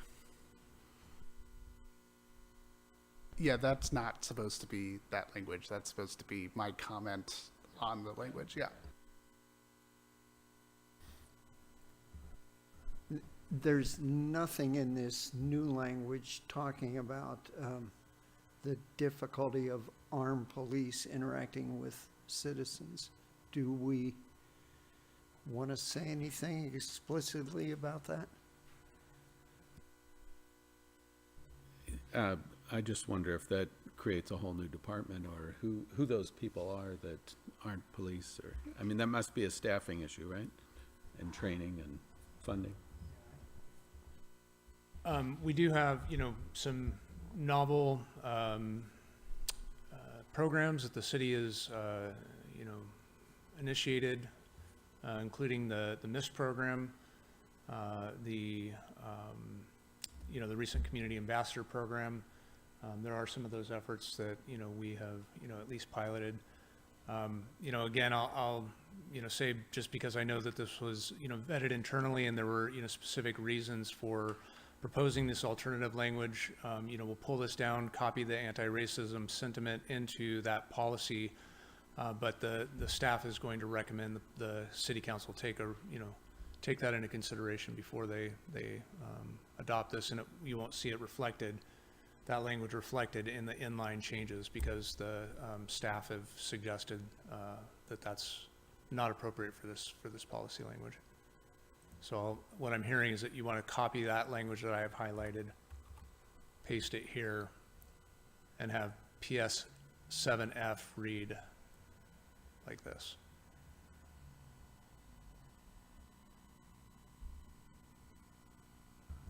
And I will note that the police trainings are a part of the department's policies. Already it's part of their, the city council's goals. The city council, established a series of policies after George Floyd's murder that were intended to adopt some of the police reforms that were being promoted by community members across the nation at the time into our department's policies. So, a lot of this work has been done. There are just some concerns about having it specifically in the general plan. So if we forward it, the city council will scrutinize it and it may get nixed. Is that what you're saying? Yes. Okay. Well, do you want a straw poll on that, or how do you want to? Anyone opposed to this language? Okay, let's adopt that. And next item.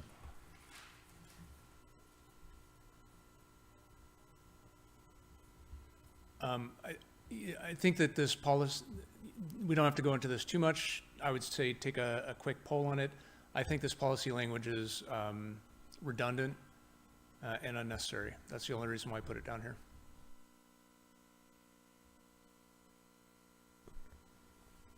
Go ahead, Judith. It is redundant, but I think one thing that would be helpful there would be to indicate where the public can get access to those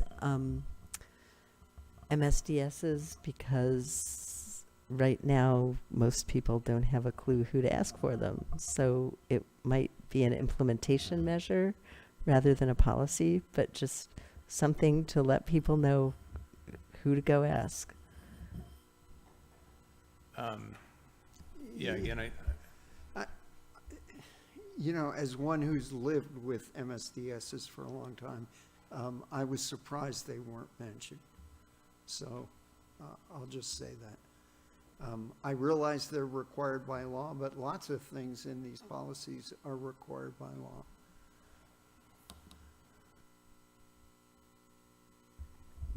Anybody else have comments or concerns about this language? Is there a simple way to just suggest where the public can get this that you have in mind, Commissioner Mayor? I mean, the general plan isn't supposed to be a informational pamphlet about these kinds of things. I think that people can call the city and ask. MSDS forms they're all throughout the city. Wherever we store materials, we're required to retain them. And so putting a comprehensive list in the general plan would be probably inappropriate. Noting that you can, reach out to the city, I guess, to find out where these are would be the most I would recommend that you do, at least at the policy level. I'm not recommending that there be the MSDSs in the plan. No, I recognize that, but there's a proposal on the table to identify how people can find out where our MSDS forms are. And that's going to be held by a number of different people. There's no MSDS overseer, department director of MSDS. So there's going to be many different, personnel that they would reach out to find those specific informations. Go ahead, Judith. Yeah, remembering that this is a plan that we're going to be looking at until 2045, as state and federal regulations with regard to informing the public about things like chemical hazards are ramped up, which they will be.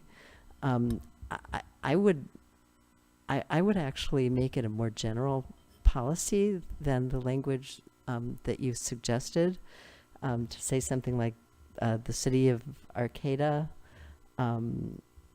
promotes public education with regard to use, storage, and release of hazardous materials, and then refer to some body within the city that the public can go to for information and listings. Right now, I'm fairly up to speed on a lot of this stuff, and I couldn't tell you who to go ask about what's where. And I think it would be really important for the city to actually act as sort of a clearinghouse for that information, even though it is possible to go on, state and federal databases and get it directly. That's a really important role that the city can play, and I think it should, and that should be in the general plan. I get your point, and I share your concern. I'm not sure how the addition of promotes public education is meaningfully different from the city shall work to develop educational materials explaining hazardous materials impact. But I'm sort of I'm a gradients of agreement 3 on this, but I'm looking for some more feedback from other commissioners. Can I suggest just adding and promote after the word develop? Right? Substances to develop and promote educational materials. Right? And then it's capturing that. Yeah, well, I'm just trying to think of a. Yeah, that's helpful, I think.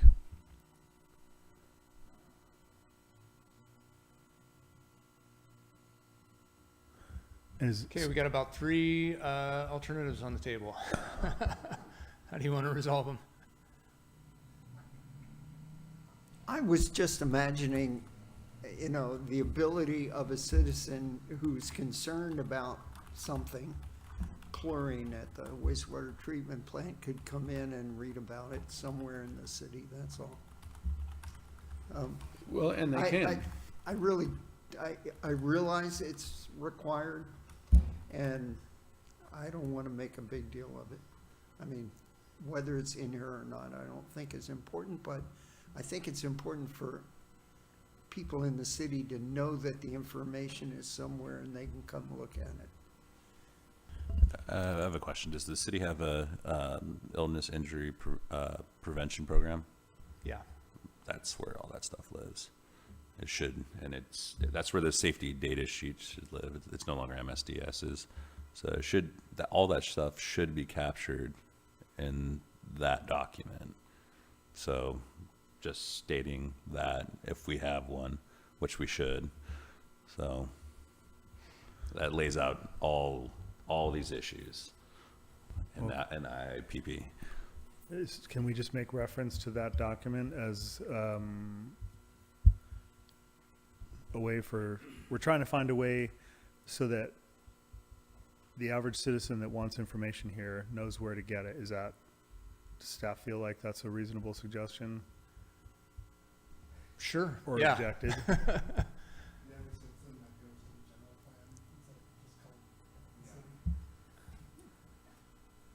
I mean, I will be honest with you, we've probably spent more time discussing this than we've spent in the last 10 years disseminating this information to anyone who is interested in it. So I would suggest that you could adopt all of this in some way, shape, or form. If you say, look, we've got this massive information, I think I get a sense for where you want to go. If you want to adopt all of this, then I'll come back with some language in the final that sort of tries to reflect everything that you've discussed here, and or I'll consult with other staff that know more about the MSDS and the way that we handle them to craft some language that tries to get at what you're getting at here. But we're kind of diverging at this point. Yeah. Let's do it. And so, That sounds good. Is everyone in favor of that solution? Okay, and this may be a combination of implementation measures and or policy fixes. Great. Okay, Sounds everyone's great. comfortable with that. Let's hit the next item. Okay. Again, I'd recommend just dropping this. Here we go again. Yeah, so. Attached to LCP discussion.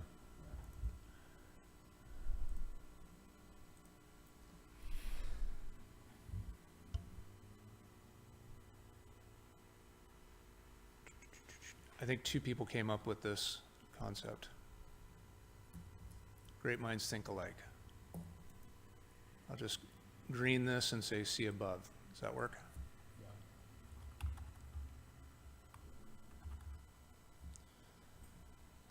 Okay. Good job. You got through all of the items there. It's about 7:20. Do you want to go back and start working through the public facilities, other matters? Do you want to stick with the public safety, other matters? There's 17 of those in public facilities. Can we go through the public safety ones as long as we're on public safety? Because it looks like we'll still have time to get back to the public facilities. Yeah, okay. That sounds good.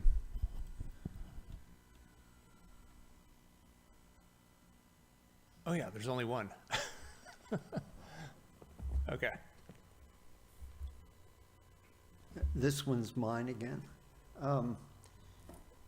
This PS4C talks about requirements for building within flood zone A. And my question is, why are we building in a flood zone? And if you look at the map, the flood zone is not a large area it's right along the creek. Can we, let me ask you, can we build in a flood zone in Arcata? Yeah, there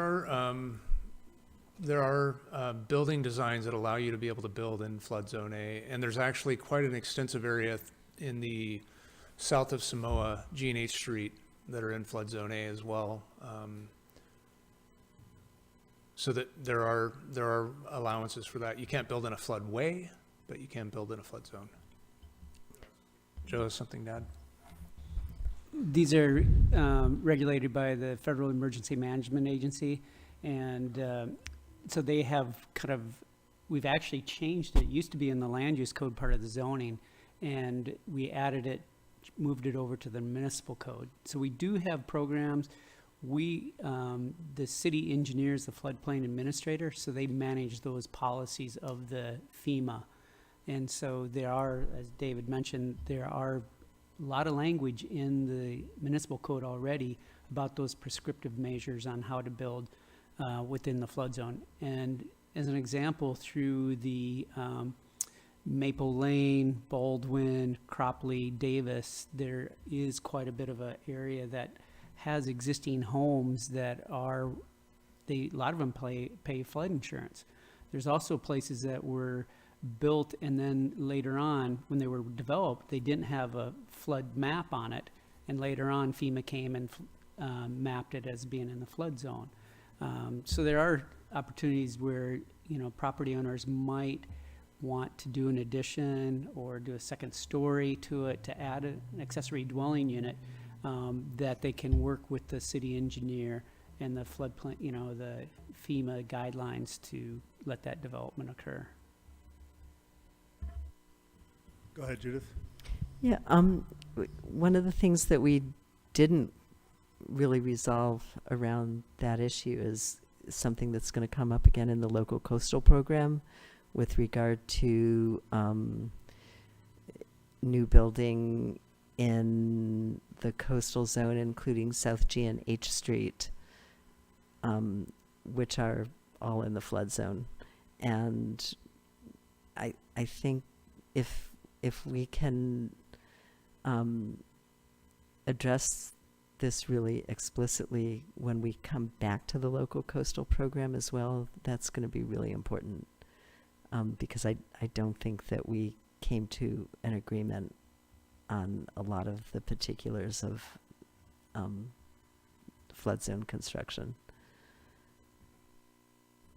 It seems to me there's a difference between adding a unit to an already existing home or building and building a whole new building in a flood zone.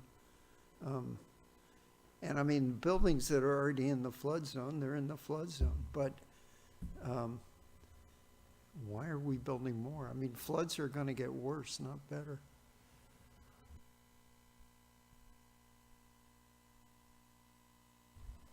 Anybody else have anything to add to the flood zone A building discussion?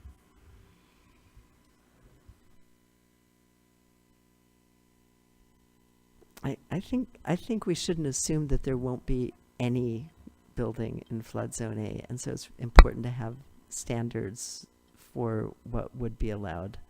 Even something as simple as, you know, your garage falls down, do you get to replace it? If you replace it, what do you have to do with the new design? So we can't simply not have any policy in there, assuming that there will be no construction, because there will be some construction, and this gives us a way of addressing it. And presumably, we already have said guidelines attached to buildings, whether they're ADUs or otherwise, that get proposed to be built in Zone A, correct? Yeah, exactly. The standards that Joe was talking about in our municipal code, and there are specific building regulations, like, you know, flow-through foundations, for example, that you have to develop if you're in a flood zone. There's also situations where, and I mean, I guess we could finesse the policy to address this, but there are situations where there's a flood zone that enters the property, but the building site is not in the flood zone. Yeah, I think our staff recommendation would be to retain this language. Well, is this something that we would be reviewing as part of the LCP discussion? We certainly could bring it back around and wrap it into that conversation. This policy is not in the LCP. But this flood zone A, it doesn't all stay within the local coastal Right. zone. It does not. Are those standards also in the land use code? Because we are going to come back and review modifications to the land use code later. And so it seems like anything that's in the land use code is something that we can reference in the general plan. The flood hazard section is in the municipal code. It's not specifically in the land use code. It was taken out of the zoning ordinance because of the difficulty of going through changes. As the feds change the regulations, we can easily adapt. Every time you get a map or something like that, a new map and stuff. So it is in the municipal code. We have very thorough flood hazard standards in the city's municipal code right now. But if it's in the municipal code and it's been taken out of the zoning code, that basically means it's been taken out of the purview of the planning commission. Is that correct? Yeah. Okay, so I want to keep it in the purview of the planning commission and give us a policy that would let us do stuff like prevent people from building a new ADU in a flood zone. The policy choice has already been made to remove it from the land use code. We can certainly pass on if the commission wants to make a recommendation to move it back in to the land use code. We can do that. But at this point, where we stand today, the flood zone ordinance is in the municipal code. The planning commission does have the ability to, make a recommendation to modify this language, which I believe Commissioner Lehman was suggesting we consider in some way, shape, or form, consider prohibiting, development in the flood zone. I think before making that decision, you'd probably want to see what kinds of properties were affected by that change. And it would be a, fairly dramatic shift in policy direction that we've had heretofore. Could we get some idea of which properties would be affected and how many there are? Yes, if the commission wants to come back to this in the bike rack, we'll prepare that. If the commission wants to see that, if you're comfortable with the way the language is now and the way that the program currently works, then we would vote to turn this policy red and not come back to it. So either way. How often do these subjects come up? Applicants that are in this flood zone A? It's not very frequent. Yeah, it's pretty infrequent. And then typically, if somebody does apply for a building permit in Zone A, they're required to mediate the project to accommodate the flood hazard.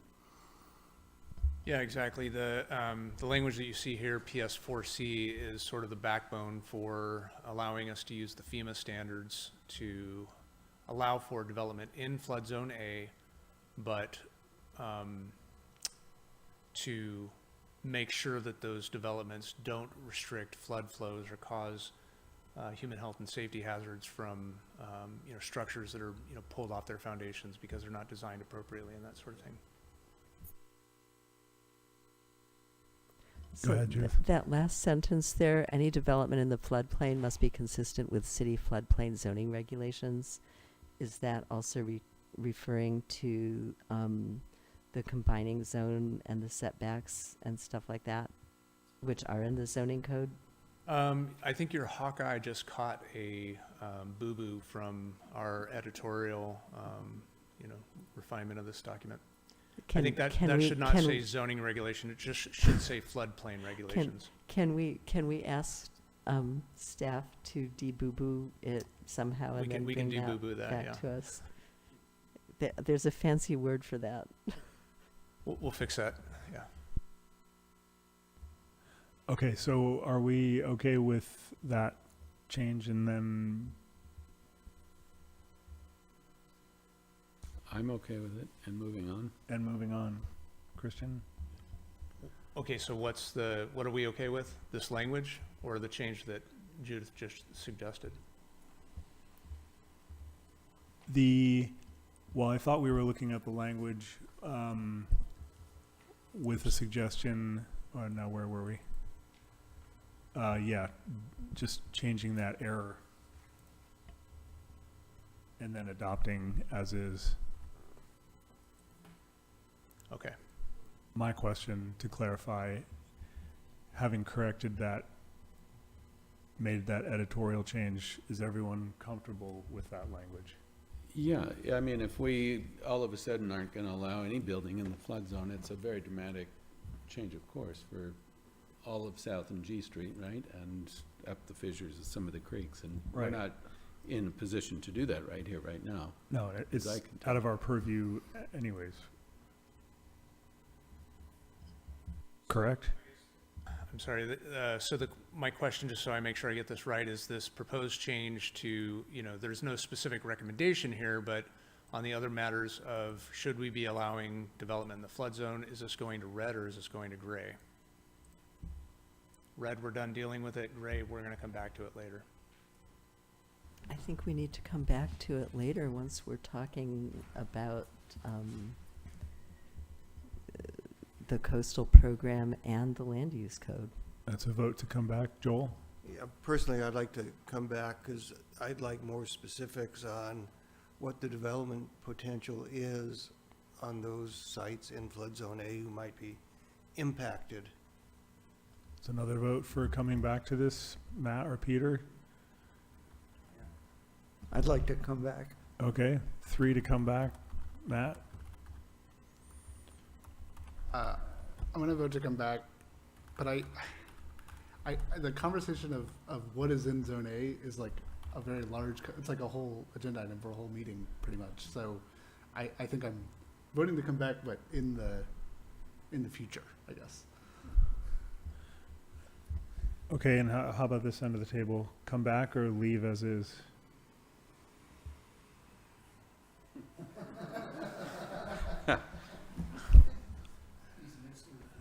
Yeah, I'm neutral about the subject. I feel there's engineering controls around which we can, responsibly develop, whatever that means, responsibly. But, I don't want to prohibit, there's areas where in which there is Zone A flood zones within our city of Arcata, where in which it may be in a farming area, and if they want to put in like an agricultural building, then we're prohibiting that, from developing a farm or whatever they want to do for their purposes and so forth. some sort of accessory dwelling or some sort of accessory building. So I don't know. I'm pretty neutral about this one. Dan? I'd rather just leave it alone, and I don't feel the need to come back to it, but 5 others want it back, so it's coming back. Well, maybe we can then put it in the bike rack, and can staff possibly in advance of this coming back to the top of the bike rack, I don't know, provide a little more information as like what exactly is in that zone. Yeah, absolutely. And I'll make sure that the city engineer is here to, tell you okay. what the details. Then let's leave that there and move on to the next other matter. So now we're moving back to the top of other matters without specific language suggestions. Yeah. So telecommunications facilities. Whose was I this? think this was Commissioner Lehman's. PF5D telecommunications facilities. The old Copeland site. Yeah, so this is me being kind of a grumpy old man.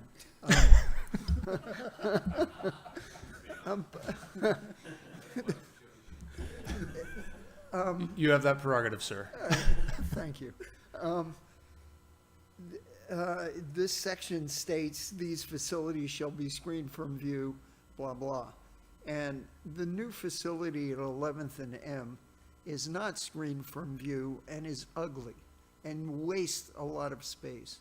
And I'm wondering if that can be remedied.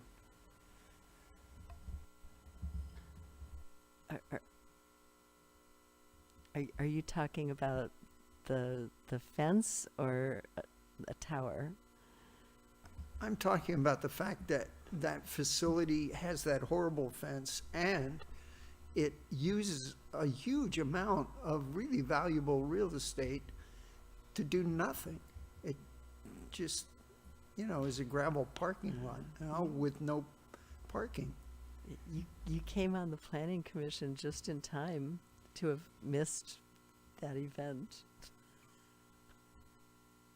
I mean, if there's a question of can there be anything can be done, I'm just going to guess the answer exactly. is no. That's my question.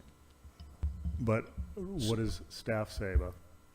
Just real quick, the fence, the data center is planning on coming in on a phase 2 for their project, and we've already let them know that they will be submitting a plan for a new fence at that time.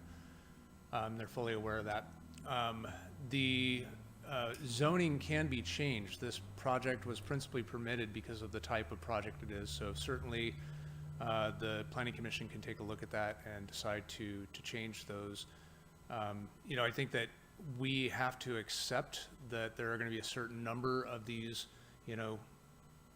dead sites, for lack of a better word. We've got AT&T up on the hill. You've got the PG&E sites, scattered throughout town.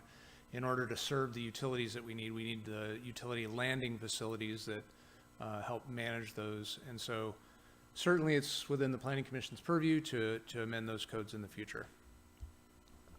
Here's a thought. I mean, we heard a comment from the public today that we could use a park in the Gateway area. I mean, half that lot, more than half that lot is just empty now. Can they be encouraged to, put a playground there or something? I'm sorry, I don't want to get too sidetracked on this conversation. The answer is no. They won't allow a playground. They also are planning on doing future phases that will take up that space that they've got, the real estate that they've got on that property.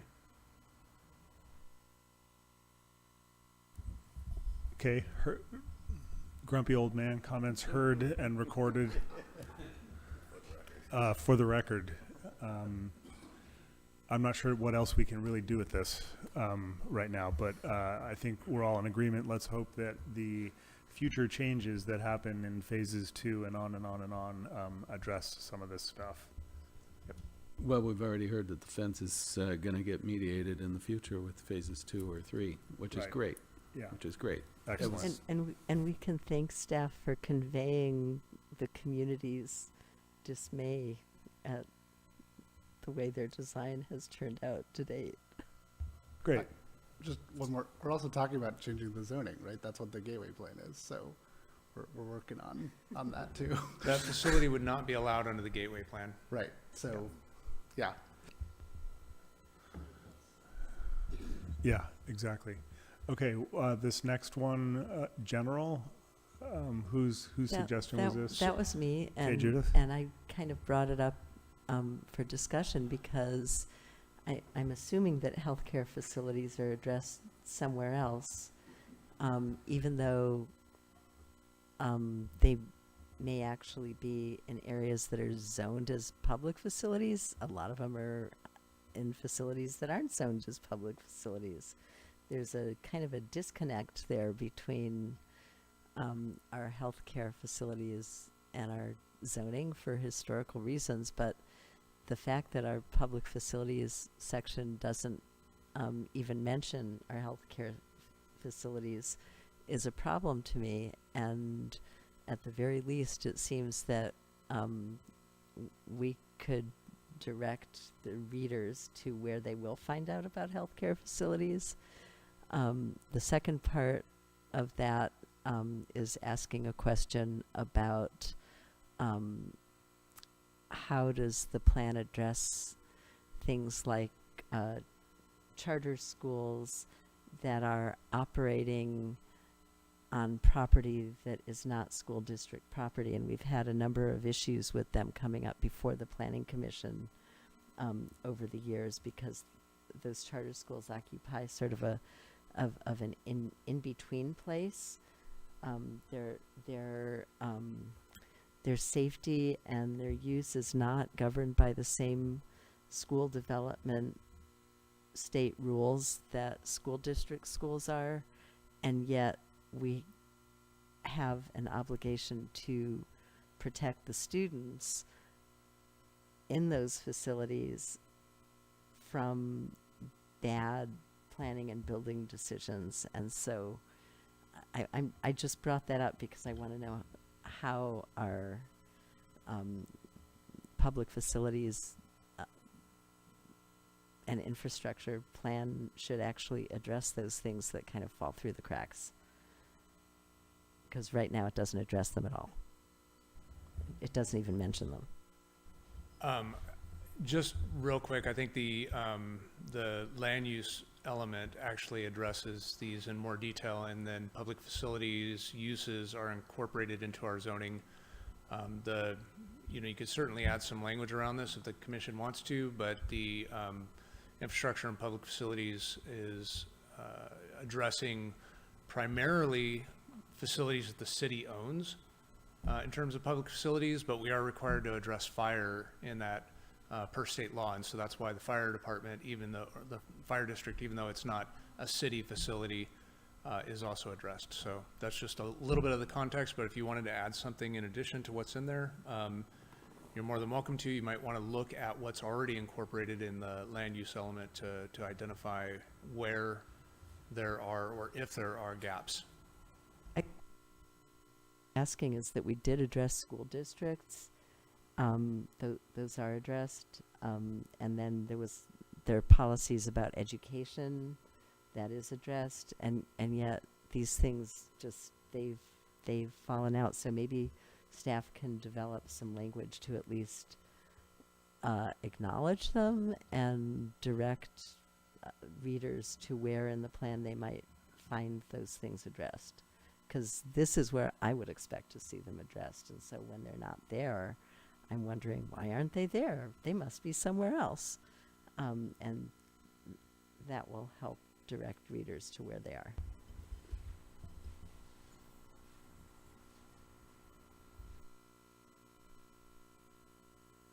Okay, so let me try and say back what I think you're asking for here and make sure I understand it. So if we added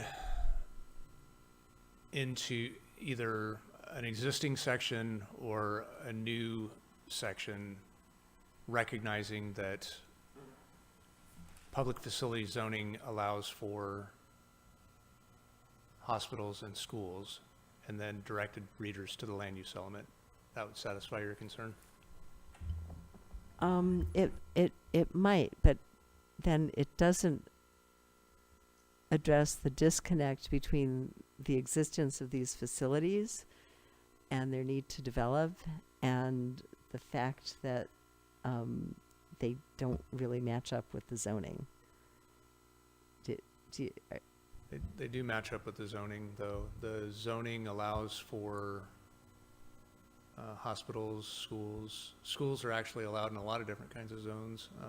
Right. So somewhere, just something in the background or some policy to indicate that that they exist and that they're public facilities and that the city recognizes them as such. Is that different from what, I guess, did I not capture what you said the first time when I reiterated? I guess that's why I didn't propose specific language, because it just seems as though these are things that have literally fallen through the cracks and gotten no mention so far, including the charter schools that are operating as, in effect, public facilities, educational facilities at any rate, but aren't on land that's actually zoned for public facilities. I'm not sure how our plan wants to address them, but I do know that since those issues have come before the commission on more than one occasion, the plan ought to have something to say about them.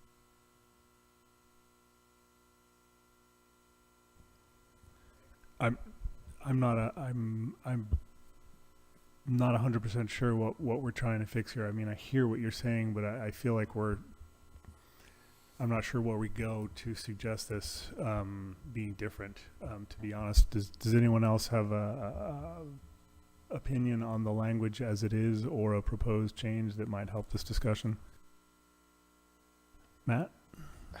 I'm also not entirely sure, but is it just that there's a list of things that are public facilities and it currently doesn't say hospitals and charter schools, and that you want to add those two things? Or I want some mention of them, even if it's only directing us where to find information about them. Okay, let me try one more time. What I thought I heard, and what I feel like I heard you say again, and then what I thought I heard you say for the third time, which sounded real similar to what I said, but you seemed to say that I didn't hear what you said.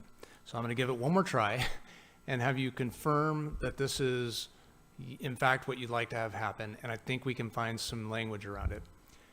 We should mention in the public facilities element either an existing section where it's discussing these other non-city public facilities, or in a new section, hospitals, schools, and other things that are typically thought of as public gathering spaces, facilities, and then direct the reader to the land use element where they're addressed. That sounds to me like what we're talking about. That sounds good, and so I'd ask staff to develop that language and figure out where to put it. Let's put a full stop on that conversation, unless someone else has something to add to it before we move forward. Okay. Let's wrap that, and then just a time check, we're about maybe 25 minutes or so out from putting a pause on some of the bike rack stuff and moving into approval of the general plan annual progress report. So another 25 minutes or so. Can you put us on to the next item, David? Yep. Oops.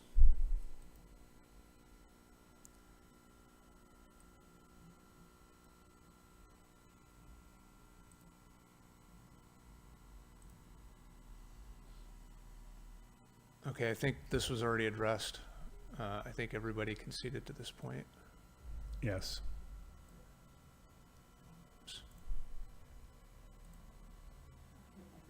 I think those three things were all sort of editing things that I had suggested about where to move things so that they made more sense.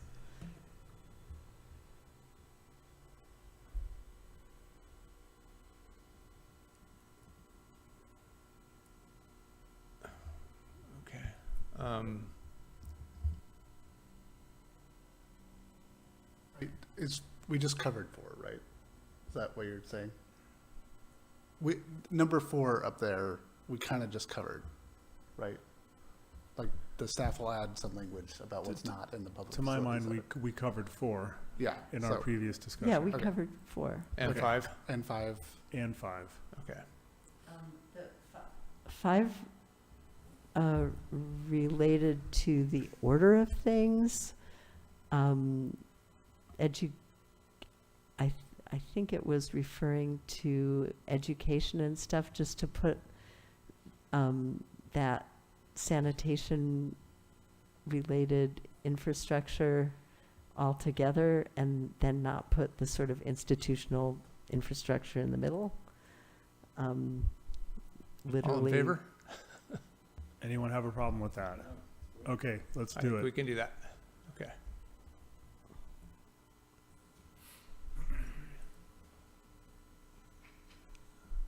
Item 6.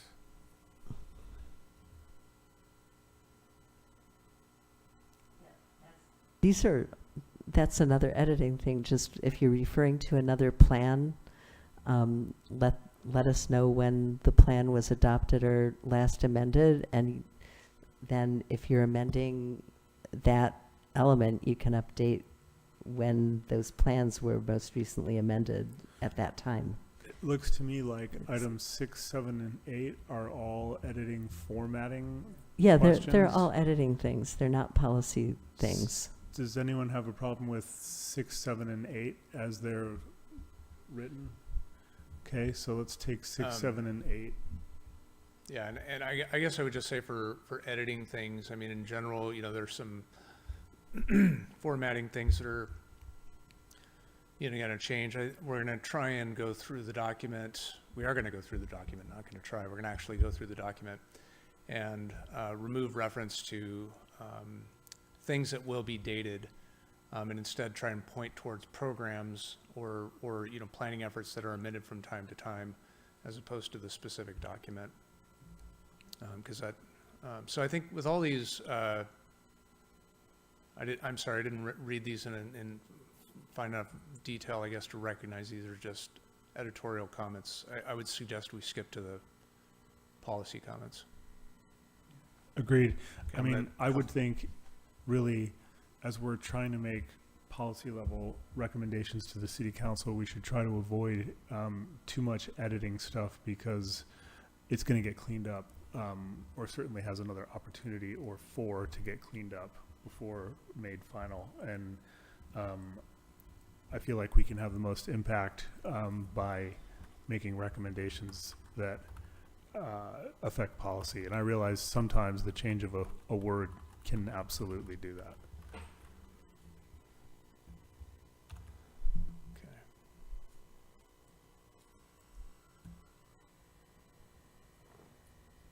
Okay, so we're up to 12.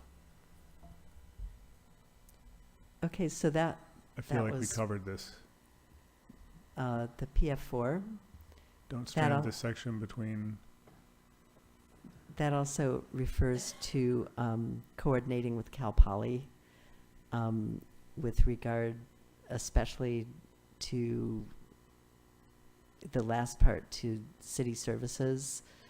The previous part is actually putting a broader objective in there rather than just this sort of narrow mechanical one. And I have to apologize, Commissioner Mayor, I again didn't recognize that there were specific policy language changes here. I thought this was the track changes from the original document, and I couldn't identify in the time that I was working on this that you had made this change. This should have belonged in the policy pitch area, maybe. It's fine. I mean, it's just, you know, the editor in me edits and changes words, so. I think this broadly looks fine. Does anyone have a concern with any of this language? Then let's keep moving. Okay, let's see. The PF4A, which was below that, was to add mention of the high school district, which had been left out.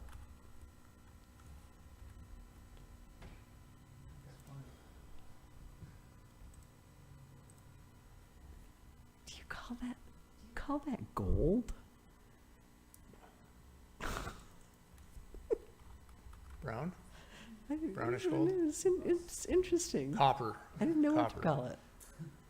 I'm sorry, I lost the last, PF4A. Yeah, it was to add mention of the high school, the charter schools. All agreed.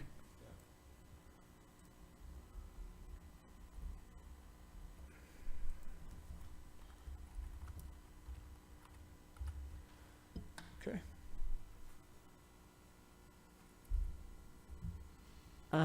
Number 13, PF6A. There's a lot of stuff in the zero waste section that has lots of detail that I don't think really necessarily belong in a general plan. And it's all good stuff, but it's not really general plan material. And in particular, stuff like examples of effective source reduction and reuse activities that shall be promoted. Those things were all private actions except for the last one.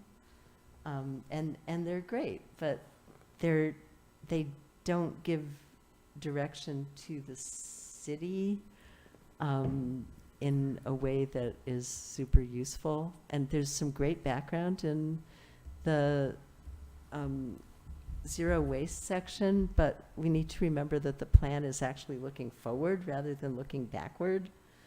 And so it seems like we can kind of cut to the chase with regard to policies on some of those things. So there were a number of items along those lines. So is your proposal to delete everything except for number 9? That would make me happy, but if the zero waste people would feel like we're dissing them by eliminating them, then we don't want to diss anyone.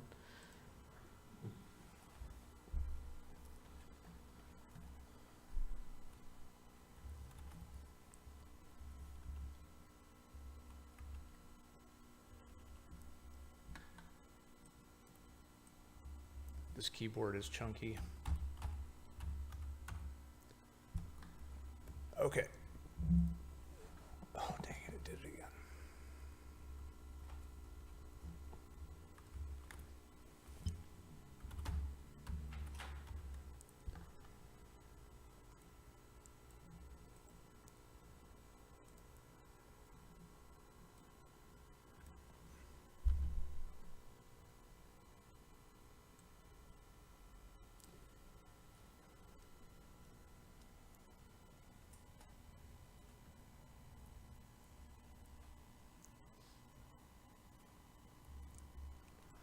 I haven't vetted this with the Environmental Services Department. If you all want to delete it, I would say that I'm going to have to check in with them as to what we do with it. This may be one of those policies that they say we're going to keep it, so.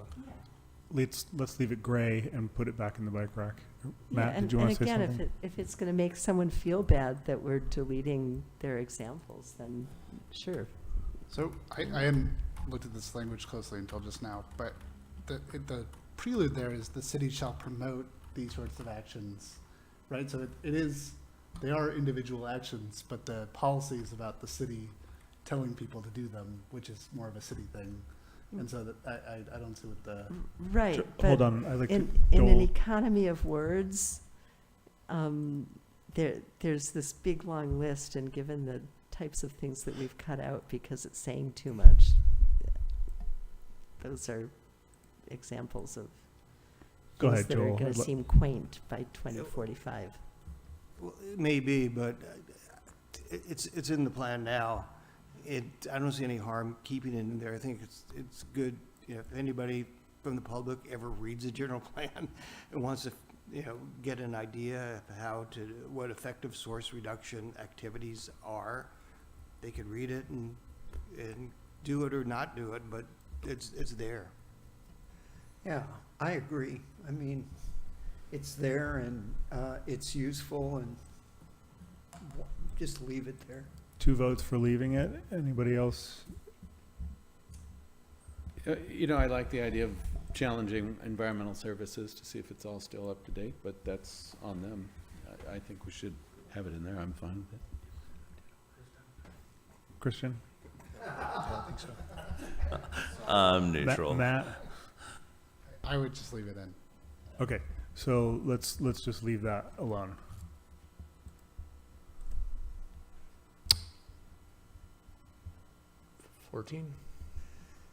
So that's me. I read this, a goal of achieving 90% landfill diversion by 2027. And that seemed like a very difficult goal. I ask, is it realistic? Do we want to claim that? I personally don't think we have a chance of getting there. Keep the faith, Peter. I mean, How about if I say ES can verify and update the date? Because I'm sure we're going to try and have a goal to reduce by 90%. When was the base year for that 90%? Probably, I don't know, probably I 2008. I think it was several years ago, and that this kind of goes back several years, and we've already diverted a whole lot. well, say again, David, your I would- proposal. I would suggest putting this in the bike rack. ES can come back and report to you on this. We'll probably wind up making a change to the date based on whatever their feedback is. Well, let me ask, do we need a date or do we need a goal?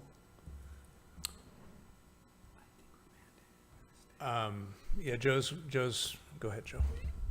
We're mandated by the state to reduce our waste, and then when they add new legislation like the organic waste. So I think we're trying to meet those standards and have policies in place that will help us achieve that. And some of this might even be required by state law that we have it in the general plan. So I know that, I think that it's a good idea to have these questions for environmental services. But yeah, I think it's. Go ahead, Christian. Yeah, can we just revert to the, unless this is like an embetterment clause or something like that, can we just revert to, state laws and requirements for reduction or diversion of waste to landfills? Yeah, again, this is not my area of expertise. I'm going to have ES weigh in on That's this. a question for ES. Yep. Are you and okay then with for 1383? Again, I'm going to have ES come and talk to you about that. Yes, we're complying with it. It's state law. We're required to. I would just Hold it. I mean, are we saying that we're gonna, what it says in the law is 20% of edible food will be recovered by 2025. So it's 2 years from now. And I don't see any being recovered now. So is it realistic? We are working with our partners in the region to come up with a plan to meet AB 1383 waste diversion requirements. As you said, it's a law, and we're going to comply with it. Go ahead, Judith. Yeah, I think basically anything that's already in the zero waste action plan, I wouldn't want to change in the general plan before going back to that basis in the even though it's a subsidiary plan, it is something that a lot of thought has gone into. And some of the dates in here are state mandated, and it seems like, reiterating the state mandated dates for right now might make sense as implementation measures, especially if we think we're going to miss those dates. Is everyone okay with having environmental services update on both of these and moving on to the next question? Okay. Let's move to 16. That was my editorial suggestion. I don't remember what PF1A said, but this phrase seemed to be out of place. City shall continue. You said striking, though the city is well within its water allotment. Yeah. That didn't seem necessary. It seemed like the city was kind of bragging about being well within its water allotment. And so what? It doesn't affect the overall statement. No concerns from staff? Does anyone have an issue with changing that language? Then let's adopt it and move on.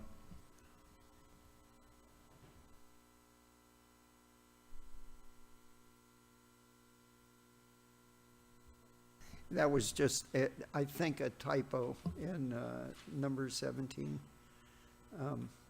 If you look at those percentages, they go in discrete intervals, and this interval just seemed out of place. It seemed like somebody saw 30% and or saw 70% and subtracted it from 100 to get 30.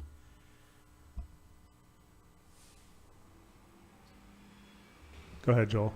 Yeah, well, I saw that same box in my notes here. I was utterly confused by that table. So I think it bears, there's a table on the page that shows percentages, and it's a little bit screwy, at least the way I looked at it. So this box here? Right.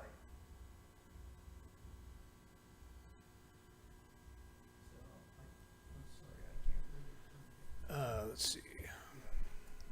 Paragraph number 3, I think, kind of seems out of order with some of the way the numbers were descending, and then Right. that That's what I'm 30%, saying. yeah. It went 90, 80, 30, 60. So obviously the 30 should be 70, not 30.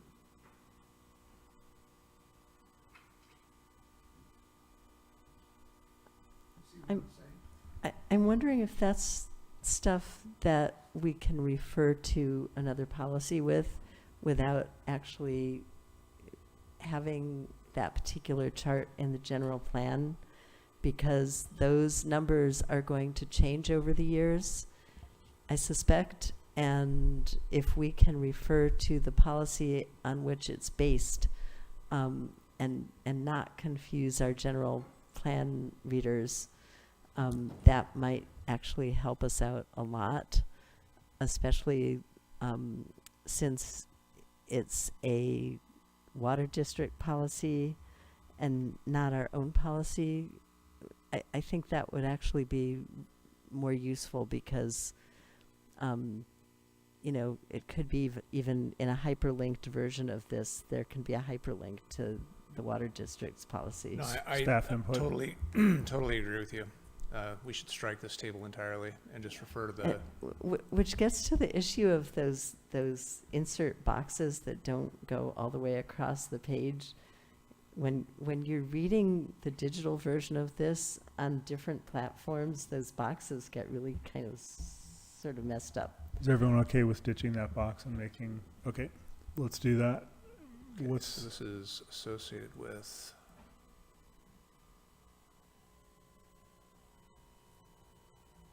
One, I don't know, it's on 2-80, I'll just make note of that. Okay, so delete the box. To PF 1-1C. Okay. But can you still refer to the water district policy document? Nope. Somewhere? No? No, I'm joking. Yes, of course. Okay.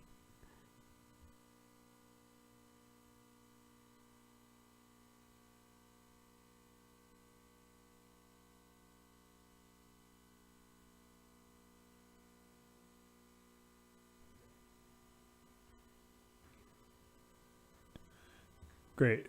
17? That was That's 17. noted, yeah. So, awesome. As much fun. They said it couldn't be done. They were wrong. So, as much fun as that was, our next agenda item is to recommend approval of the 2022 General Plan Annual Progress Report. Can we begin with a staff report, please? Yeah, thank you for your work on that last agenda item, everyone. That was a lot, and I appreciate everyone's diligence working through it. So I'm going to be really brief here and defer to any questions that you might have, and just offer that you would adopt resolution number PC 2302. This is the city's annual performance report related to its general plan. It essentially allows us to tell the state how well we think we're doing at meeting the goals of the general plan. As the staff report states, there's no specific format. We've changed the format a couple of times. The last time, you may recall, this was a very lengthy report. We tried to streamline it and talk about, specific sections. I think DLO looked to some other jurisdictions. So if you have any questions about the report or the detail that's in it, I'd be happy to answer those. The one item I did want to point out to you, bring your attention to, is on packet page 105, where we relate our housing element reporting progress. This is an excerpt of the housing element annual report that we're required to provide to HCD, the Housing Community Development Agency, annually. But I just wanted to point out that, number one, we had a stellar 2022, did 175 permits. A lot of that was related to the home key projects. And number two, that we have nearly completed all of our very low and low income housing. So if you look to the far right of that table, you'll see that we have almost no remaining regional housing needs allocation, or RHNA. We are unlikely to meet our requirements for the above moderate because we just don't have land appropriately zoned for above moderate for 208 units. But we're doing pretty well at meeting our objectives, this housing element policy, largely because of those home key projects. So if you have any questions, I'd be happy to answer them. Otherwise, I'd ask that you adopt the resolution, forward your recommendation on the city council, adopt this and submit it. This is less of a question and more just an editorialization on RHNA numbers, which is that people often talk about them as like, once we meet these, all of our problems are solved. Whereas I think of them as like an absolute bare minimum that often is a poor guess by the state of what a jurisdiction needs. And I just wanted to bring that up. Well, I'm happy we're meeting them. That's great. It's one target, but it's not the target. For the record. Okay, does anyone else have any questions for staff? Or can we get a motion to adopt resolution number PC 2302? So move. We got a second? We have a motion? I'll second. Motion and a second. All in favor? Aye. Aye. Motion passes. Thank you very much for that. We're now moving on to correspondence and communications. Do we have any correspondence from Planning Commission members? Yeah. Go ahead, Dan. Two questions to leave you all with. One is doing design review on a project feels out of place in these times of trying to keep costs low and streamlining people's ability to build homes. It's great to see what's being presented to us. I always enjoy to see what people are building. However, that it's just because it's in this neighborhood conservation area, which I happen to live in, and I think it's nice. She's adding a nice house to the neighborhood. I appreciate that. But it sure strikes me that there's a whole bunch of other parts of Arcata that they don't have to go through that scrutiny. They just go to the city and get a permit, and it doesn't come through us.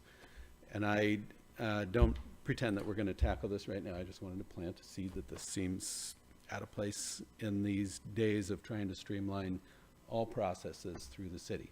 I'm sure it cost them $2,000 or $3,000 extra on their project between applying for a opportunity to appeal to us, as well as staff time to type all that report up and, et cetera, et cetera. So that's one item. The other is I keep hearing from the public that they want to know that they're being heard. And I know sometimes at the end of public comment, commissioners respond to certain things that were said, and I'm just wondering how we all feel about that. And I'm not trying to start a big conversation, but it sometimes feels to me like maybe we should just say things more often, directly responding to people that are kind of calling us out for apparently not, discussing their agenda topic or their, grievance that they're bringing up over and over and over, and they're not feeling heard. So I don't quite know how to remedy this thing. I just feel like maybe there just needs to be a little bit more communication between us and them. And at the end of public comment, we have the opportunity to do so. We don't choose to, usually. Sometimes we do. Anyway, that's all. I think you bring up a great point, and I struggle with this as well. We listen to public comment. We read letters from constituents that write into us. We get a variety of information from the public. I know some people feel that, or my sense is that some people repeatedly make the same comment. And when they don't see what they want enacted, their assumption is that public comment is not being heard. I understand why people feel that way, but my personal take on this is that the process is messy and involves compromise for everyone. And so while some people are giving comment and not having their comments heard, for almost every issue, there are other people that have made the opposite comment and probably don't feel the same way. So I think part of what I'm saying is I feel like it's inherent in the process of trying to come to a compromise as a community over issues that people are going to feel unheard when they don't feel like their specific viewpoint is catching traction. That's how I look at it. But again, I always think there's other people whose viewpoints are getting traction. As far as interacting with people during public comment, I think that's important, but I think it could also stretch public comment out, and sometimes it's sort of a judgment call as to whether it's a productive conversation or not, and that's just kind of case by case, and I can't think of really a specific way to view it other than that. Yeah, Dan, my question to you is, who would respond, which individual would respond, and would it be a statement that is the statement of a group, and you, for example, would be the spokesperson, or is it your personal comment? It would obviously, go ahead. Oh, I'm sorry, I just wanted to interject with a point of order. The communications are intended to be brief comments to inform, not necessarily a deliberation. I can agendize this if you all want to have a more full discussion about it. I think it's a really good point, and I hate to squelch the conversation because I think it's a good one. But I think that we're outside the bounds of our forum here. Thank you for listening. Yeah, appreciate the observation. Any correspondence from staff this evening? Just that just a reminder that we'll be meeting back here at 5:30 on Thursday, the 27th, to start out with the land use element, in particular the land use designations map and the amendments there too. And then we'll be moving into the circulation element, bike rack. So just a reminder to you and all those out there in TV land. Great, thanks for that. There being no further business, this meeting is adjourned.